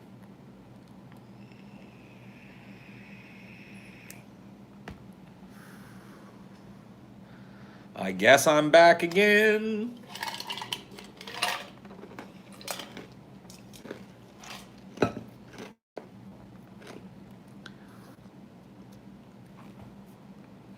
Castle with a drawbridge and a moat. Cool, yeah. My Finnish relatives use deadpan humor fairly well. I'm just fucking on the Finns. I'm sure they're fine. I know they have a traditional, like, kind of, you know, stoic nature or whatever the fuck. But I knew a Finnish person once. she was not stupid and could be pretty funny. Although I think it wasn't really intentionally. She was so blunt it was funny. So maybe that's typical of the Finnish people. No, there's my point is that there's just bullshit everywhere in a roundabout way. You guys cannot land me on a part of this globe that isn't going to be festering with the fucking bullshit of humanity. Maybe Antarctica. Like honestly, if you could make me some kind of self-sustaining biodome somewhere deep in Antarctica, I might not get a visit from some US Geological Survey asshole, you know what I mean, for a while. Montana, nope. There's no wilderness anymore, man. Not especially not in the United States. You can't go anywhere.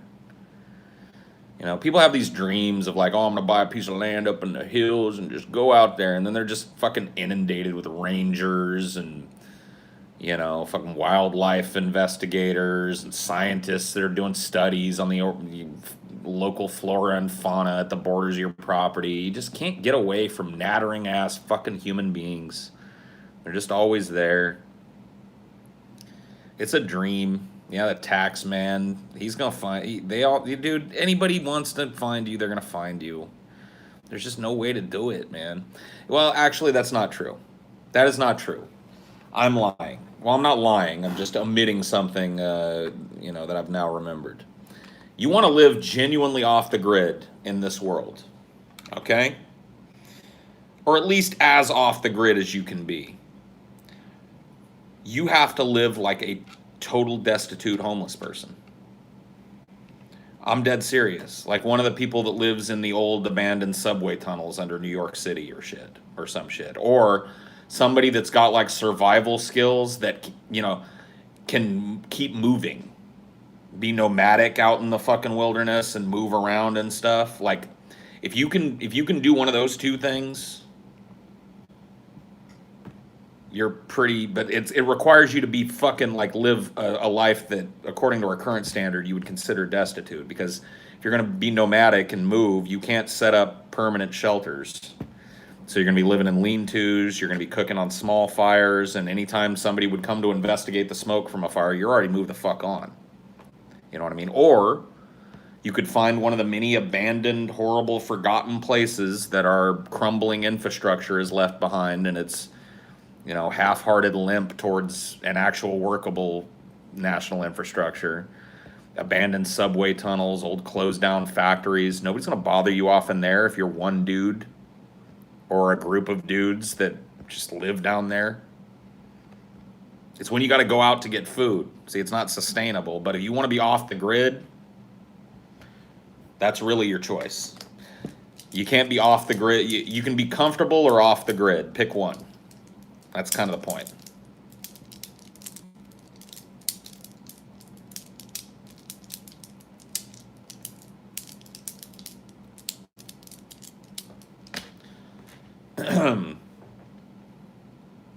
Should film an off the grid challenge. Dude, I've always wanted to do some shit like that. You remember back in the day on DP when Ben would always like mess with TJ about him wanting to do the homeless challenge because TJ like bragged that he could do it.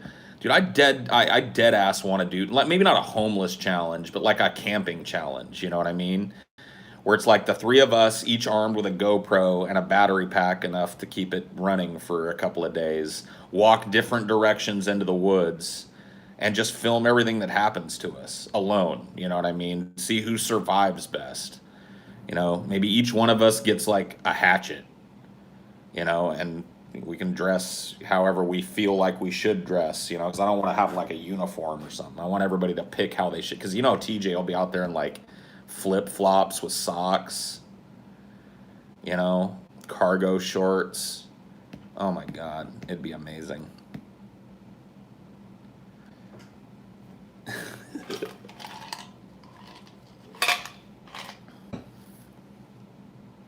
TJ would just cheat. Oh yeah. Oh yeah. But see, the thing is like the cheating would be caught on tape. Maybe we could just do like a triple live stream where there's like 3 simultaneous streams running constantly of all 3 of us. You think Scotty would win? I don't know. See, here's the thing. Like, I'm not claiming to be a mountain man, but I've done some camping before. I don't know if Scotty's done a lot of camping. Maybe he has. If he's done a lot of camping, then he probably will win. But if he's done no camping or very little camping, then I'm winning that motherfucker. I know a couple of little camp tricks. I've been camping a few times.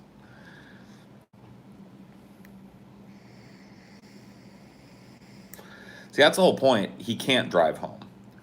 It has to be enforced. Like, if he wants to go home, he loses. And he can't just go straight home. He's got to walk out of the woods, call somebody, make the call of shame, which will be recorded on the other end so everybody can hear it, and sit and wait for somebody to come get him. See, that's one of the keys to getting TJ to go forward is don't give him an easy out. If he doesn't want to do something, don't give him an easy out to it. If he's got to like call and he knows everybody's going to know that call was made and everybody's going to hear it, and then he's going to have to wait like an hour or two for somebody to drive up the mountain to pick him up early, and he's going to get shamed all the way back down the mountain. See, that's what I'm talking about. TJ would probably just lay in the forest. That's probably what I would do too, honestly. Spend most of my time laying in the forest, trying to conserve my energy. We'd probably all 3 of us end up horribly lost, and there'd be like a national manhunt for our dumbasses.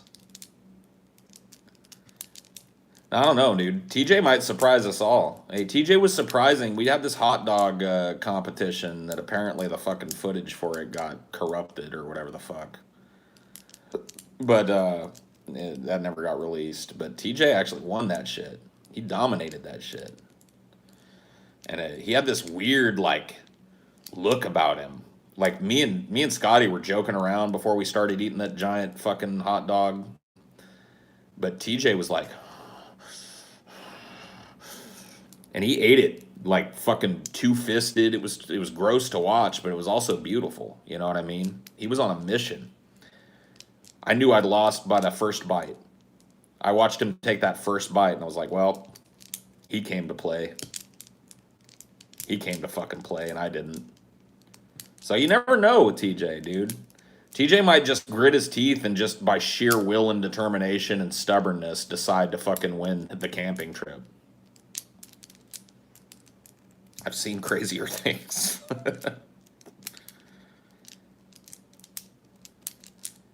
It'd be fun though, that's for sure. It'd be fun either way. It'd be fun with all three of us solo, and it'd be fun if just the three of us was dropped in the wilderness and we had to like work together to try and survive. That would be, oh man, we'd be, dude, there would be attempted murders, I think, by day 2. I think there would be like full-blown fights and a splintering of the group by day 2. There's a great old episode of Taxi where they all went camping and nearly starved to death. Oh yeah, I remember.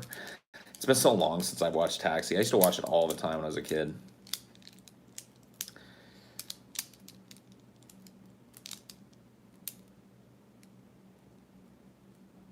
TJ finds God in the wilderness.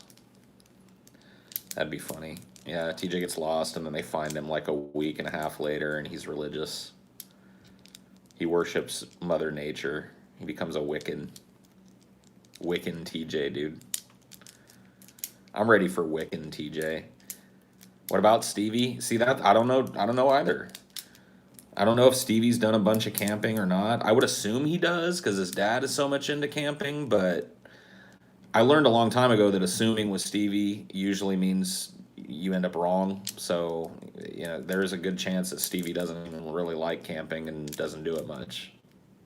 Like if I were to assume, I'd say, yeah, Stevie probably has camped more than the three of us combined.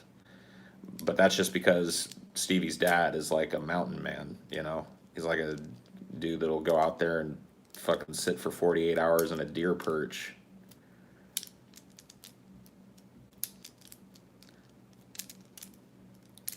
I think you guys should do groups on this challenge. See, that's the thing. This challenge doesn't exist because, like, I don't know, dude. I just don't think. Maybe Scotty would agree to it, but I just don't think TJ would go along with it. I don't think at the end of the day, like with all of the restrictions and the actual like danger involved, of being an hour from help or whatever the fuck and just dropped out in the wilderness and all the inconvenience and indignity that's going to come along with that. I honestly don't see it happening. I'd do it just because I know it would hilariously fail. You know what I mean? I'd go out there and make an earnest effort and fail and let it be a funny thing. That's, I think, kind of the point of it, but I don't know.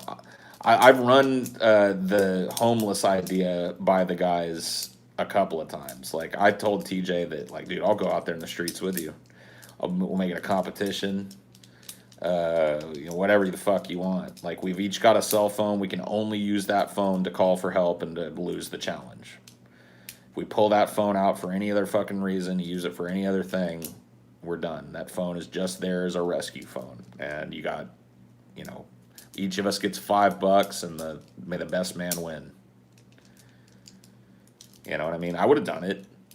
It's a little more dangerous, I think, than the camping idea, but I still would have done it. Actually, both of those ideas are pretty dangerous. Not knowing what the fuck you're doing and being on the streets, pretty dangerous. Not knowing what the fuck you're doing and being out in the middle of nowhere in the woods, pretty dangerous. Oh yeah, I got my fidget cube happening while I'm talking today. Sorry, you guys are just gonna have to deal with the clickety-clack. Because this helps. This helps me focus. It's not even the sound of it. It's like the weird little, like, it's an infinity cube, so it's like, I can do this one-handed now. It just endlessly shifts from different form to different form. It's a pretty neat little toy. But once you learn how to do it, yeah, it's stress relief. It's a little fidget toy. Clickety-clack. What ways could Stevie grow his audience? It's a good question. If Stevie was really committed to growing his audience, I think he needs to... here's the thing. The strengths of Stevie, as I see them, is he's actually not a half-bad video game commentator. I think he could get better. He could work on it and stuff, but I actually think he's not half-bad. He's not like... but that's coming from me. I've watched a lot of Let's Plays. And a bad one is just, oh man, it's unbearable to watch. Stevie's not that. He's not a bad video game commentator, and I think if he worked at it, he could be a really, really good one. So, and the other strength of his channel, as I see it, are his weird little skits. I love his Psycho Stevie skits. I love his weird little impulsive, like I'm just gonna pick my phone up and run through the woods and make some weird little story happen. I think that if he embraced both of those things and worked on his presentation of both of those things, that Stevie's channel would just organically grow. I mean, Stevie's got the benefit of having a brother that's got 1 million subs and, you know, another brother that's on a podcast with a bunch of people that are going to go check out anything Stevie does. You know what I mean? So he's got that leg up, and that's really that, plus just the base drive to continuously make content and to do it regularly and to get better at doing it as you do it. That's really what, you know, it's all you need on YouTube. Especially if you know somebody, you know. Dude, I love Stevie. Yeah, Stevie, you know, he's got a lot of avenues to grow that channel, you know what I mean, in my opinion. But I just don't know that it's something that he wants to do, and that's fine. It's a hobby for him. Like, for the longest time, I didn't give a fuck how many I mean, to a certain extent. You know, but I wasn't there to like build a channel or I was just there to blow off steam. Like, YouTube for years and years and years for me was just a place I'd come once every couple of months to blow off steam. It was a hobby. And I think Stevie kind of looks at it that way, and there's nothing wrong with that.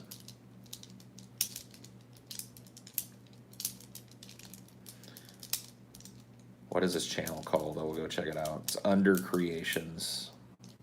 Steve blows off his steam cleaning dead bodies.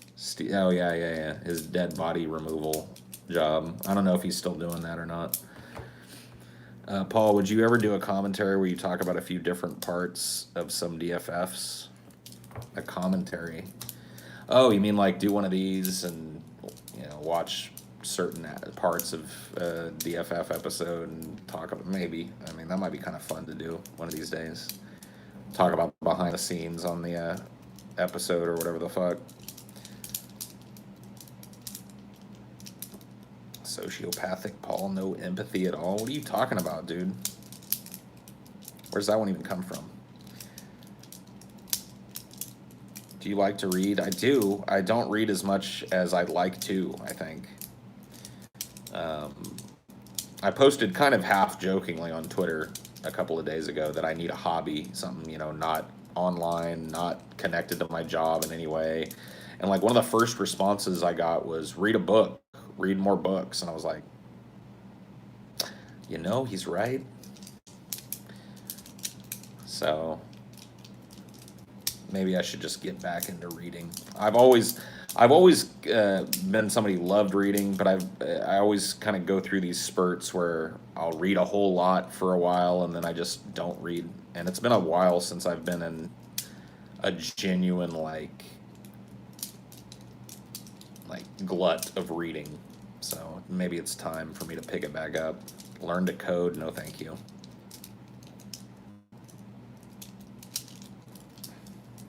Did you ever do videos centered on English lit?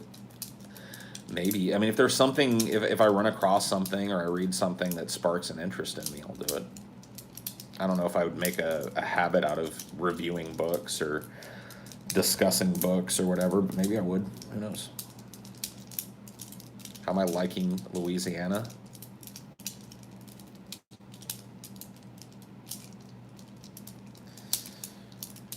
Sunny day today, isn't it? Oh, yeah. Big storm last week, wasn't it?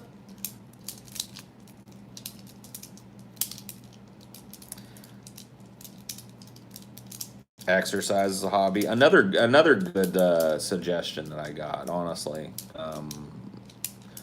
You know, maybe a combination of reading more and going to the gym a couple of days a week would be a good thing.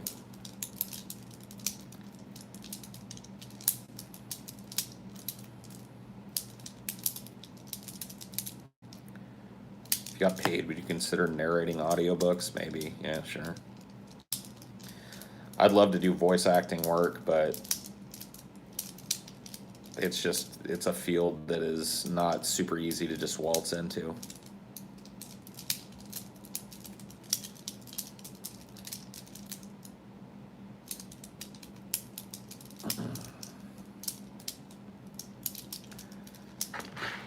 Yeah, I'd have fun as a voice actor, but like once again, 1.5 billion people in the world want to do it, and it's basically like just being a stage or a film actor at this point. Voice acting will also get automated by AI in the near future. I don't know about that. I don't know if the nuance of a human voice is going to be completely automated by an AI in the near future. I think eventually it'll probably get there. But I don't know that I'd say near future. On a long enough time scale, though, everybody's job's on the chopping block, you know.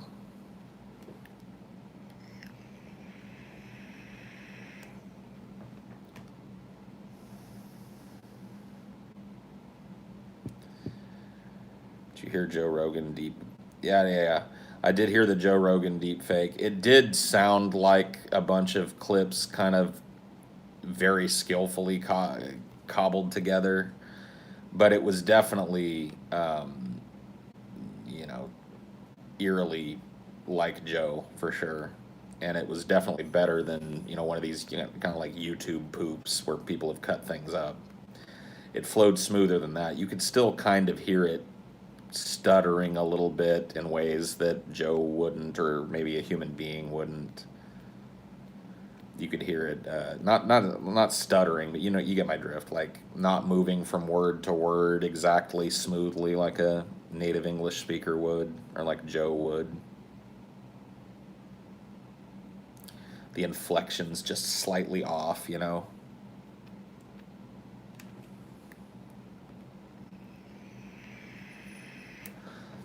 You suspect it'll get better. I suspect you're right. The Expanse has an interesting take on automation with near everyone being unemployed and on universal basic income with a lot of people interested in becoming things, but there's being no need for them. See, here's the thing. That just assumes that human beings aren't capable of coming up with better dreams other than I want to be a woodworker. It's like at one point there were no woodworkers. People slowly but surely came to like that desire to work wood is not ingrained in human beings. It's just important to us now, important to some people. A lot of people have whole generations of their family that have been woodworkers and stuff. It means something to them. Just because that isn't going to exist anymore, you think that human beings won't be able to come up with things to do that fulfill them? I think it's bullshit. A lot of the stuff that's eliminated by automation is drudgery work. You know what I mean? And even if people they enjoy construction, they like framing a house, they like pouring concrete or whatever. And does it suck for those guys? They won't be able to do that with their lives? Yes. Do I believe those men were destined to be on their hands and knees scraping concrete for their whole lives, building fucking endless strip malls? No. First off, I don't believe in destiny at all. And second off, that just sells those people short. Human beings will come up with other things to fulfill themselves with. Trust me. We don't need to concrete pour to be fulfilled.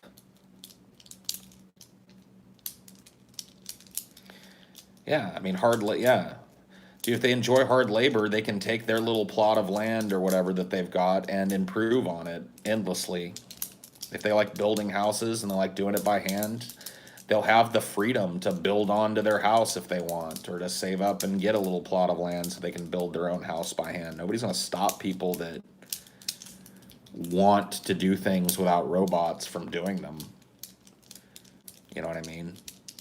It's just that, generationally speaking, 3 or 4 generations from nobody needing to do carpentry, there's not going to be a lot of people. I mean, there's still going to be probably niche people that are like, wow, I really like the ancient carpentry methods and I want to try that. But for the most part, human beings won't grow up wanting to be carpenters anymore. There'll be something else. some other more human necessary job. Some job that they couldn't replace with like a trained gorilla or, you know, a robotic arm that's infinitely more deft than you are. Like, that's what's coming. Face-to-face type of jobs, inherently creative jobs. You know, there'll probably be a spike in people that pursue that. You know, artistically creative, not necessarily. I'm not selling carpentry and you know, architecture short as an art.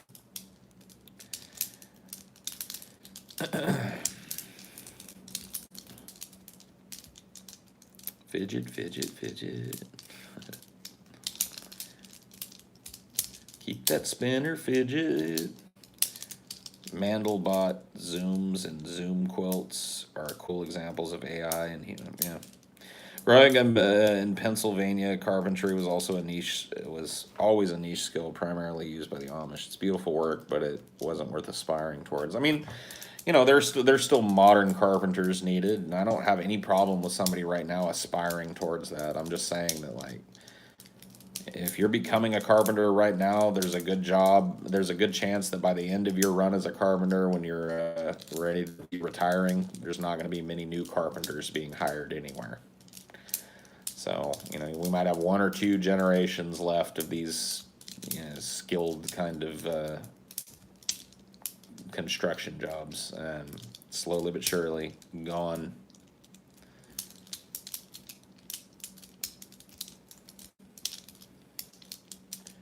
What about burger flippers? Burger flippers are done, like, there's not even a generation left for them, I believe.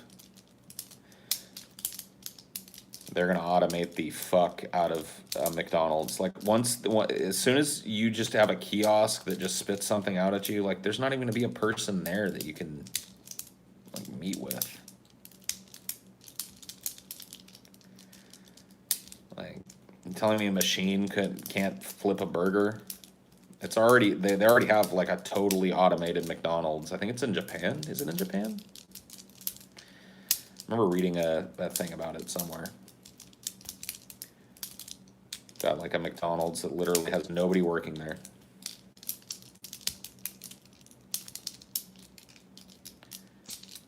Yep. There's definitely like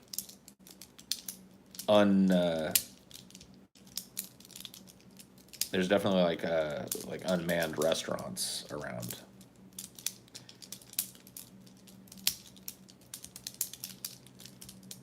What are we gonna do with all these misplaced burger flippers? Well, I guess they could go get like a mop job at a factory. Oh, wait. There are none of those anymore. Okay, they could get like a shelf stocking job at like a warehouse somewhere.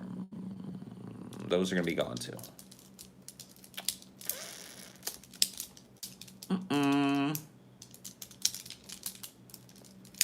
Let the burger flippers starve. How dare you? All these years, they didn't let you starve, sir. They were there for you, no matter what time of night, no matter how drunk or stoned you were, no matter how fucking depressed and at the lowest of the lows you were. They were there to make sure you had food, and you would let them starve as a thank you, sir? How heartless. How heartless of you.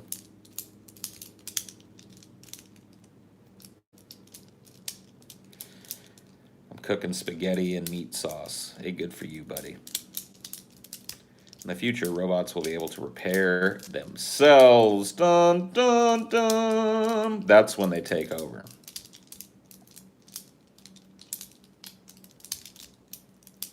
Let them eat fries.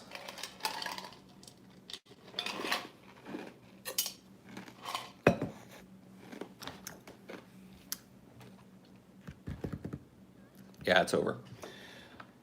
So you can't be uneducated and get a job anymore, and you can't afford to get educated without a job.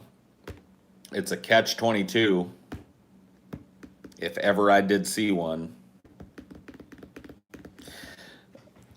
I went to the Social Security Administration building today to get my new Social Security card. Let me tell you guys why. You want to hear this shit? This is fucking great.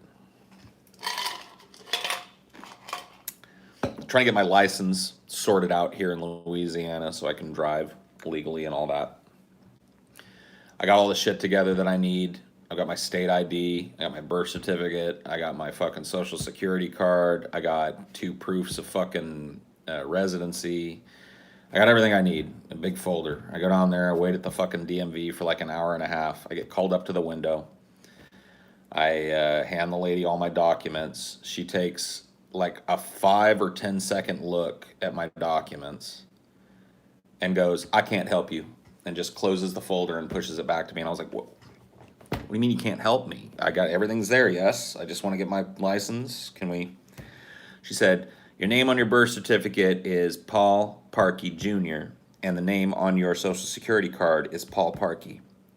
I can't do this if you don't have the same name on your documents." And I was like, "Are you kidding me?" Now, I got to tell you guys, it would be one thing if this is the first time I'd ever used this card or whatever. Dude, I've literally had my social security card since, I think it's the one that my mom got when I was a baby. I've used it for everything, everywhere. Was it a big sassy black lady? How did you know? How did you know, dude? So she literally, and she was literally like obstinate. I was like, "Look, is there anything I can do? I got other things in here that prove I'm me. So, is there anything that I can?" She was like, "Nope. I need your social security card to have the same name on it as your birth certificate." And she just literally was like, "Next." It's like, so conversely, I go to, yeah, I'm not, it is Kafkaesque, you're right. I go to the Social Security Administration place today, and I literally took a number, and I didn't even have a chance to sit down before they called me up. I had all the stuff. The dude, it took 5 minutes. And I told the dude, and while he was typing in my shit, I was like, "Yeah, and the reason I'm doing this is, because it doesn't say junior on my Social Security card, so I need to make sure you put that." And he's like, "Well," it's like, "You just like it or what?" And I was like, "No, no, no. I went to the DMV to get a driver's license, and they wouldn't give me one because my birth certificate says junior, and this doesn't." And he was like, "Are you kidding me?" I was like, "No." He's like, "That is the stupidest thing I've ever heard." And he just like tickety tickety tick asked me a couple questions, and I was out of there. And like I'd be shocked if it was 15 minutes, all told. So I guess when I get old and it comes time for me to try and get Social Security benefits, if indeed they do exist, still by that time, I guess at least I won't have to wait in line long. That's nice to know. But you're right, the DMV is the 7th circle of hell. It is horrible.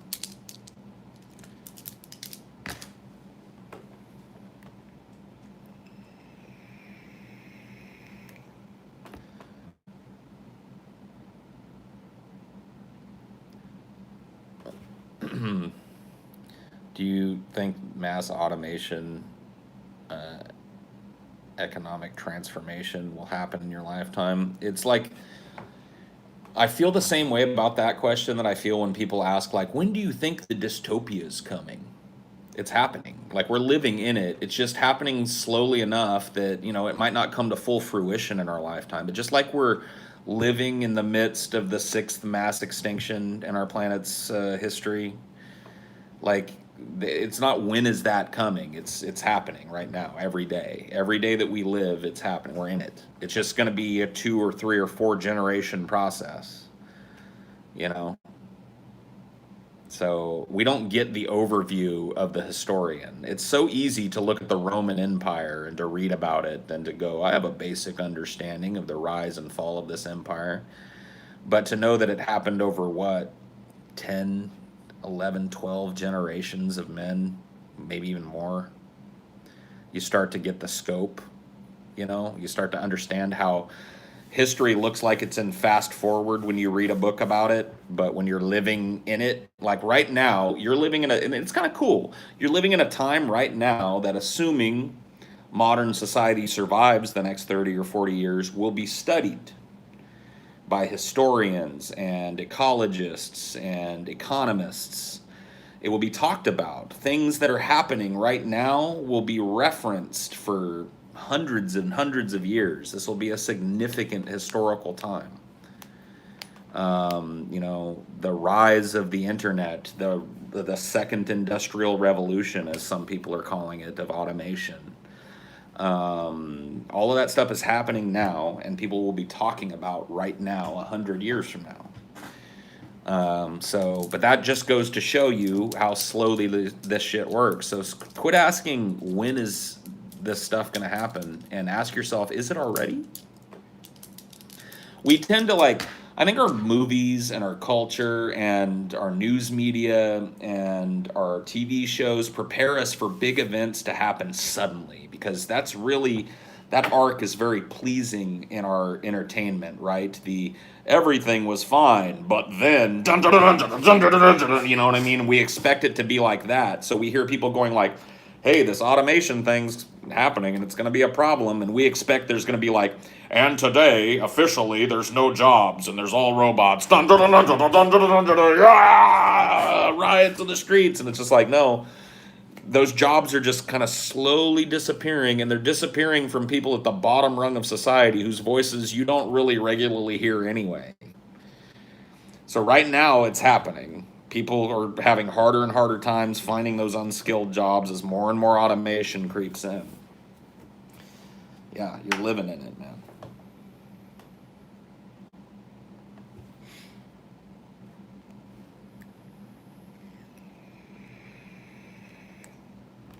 Will be referenced in the United Provinces of Disneytopia. Will use it as evidence for their right to rule. Yeah.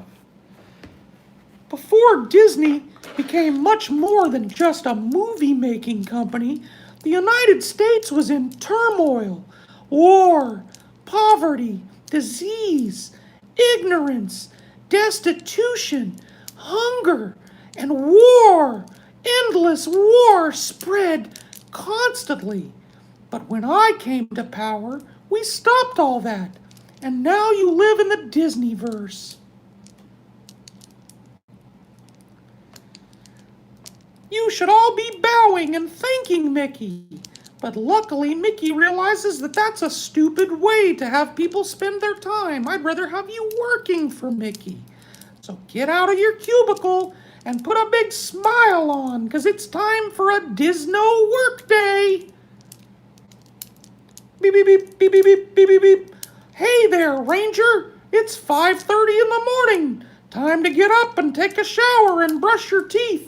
You've got a lot of Disney boxes to move today. Bloop, bloop, bloop, bloopity bloop, bloop, bloop, bloopity. March, soldier. Don't roll over. Pay attention to me. You think I can't see you pulling your blanket over your head? Come on, that's not how a Disno employee faces the day. Get up, bucko. Disno doesn't know when to quit, do they? No, they don't. Of course we let you have jobs. We figured out that human beings get bored with all of their needs taken care of, so we established some Disno jobs for you.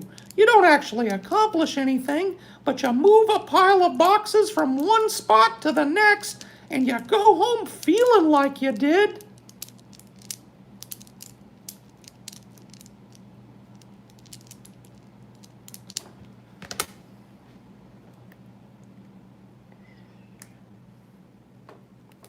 We call it Disno work.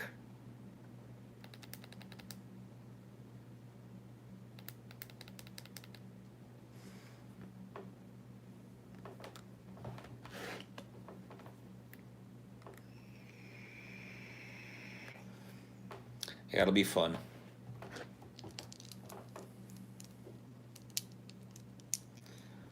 You guys in LA get hit by any of the crazy we did in Missouri? Not this week. Not really. We had, like, I think early this week we had some crazy weather, but I saw all that fucking crazy tornado shit happening. No, that missed us this time.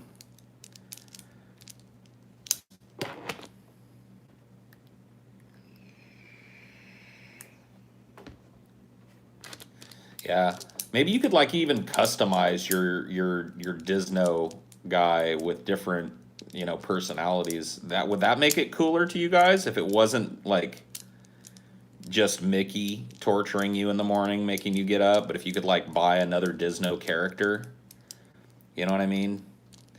You could have like your favorite little anime waifu go, "Toto desune, Ohio," you know, or whatever it is you want them to do. You know, you could have like, I don't know, like Rocky Balboa. Hey, time to get up. Wake up, sleepyhead. You got training to do. You know, Thanos. Yeah, you could get Thanos.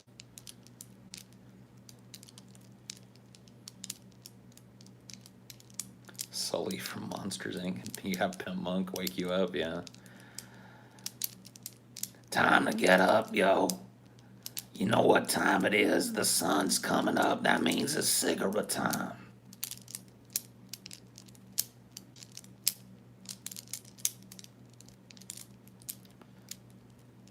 But Paul, it's John Carpenter. Who cares? Get out of here. Don't be an autist. In Disnoverse future, broom sweep you. Yes.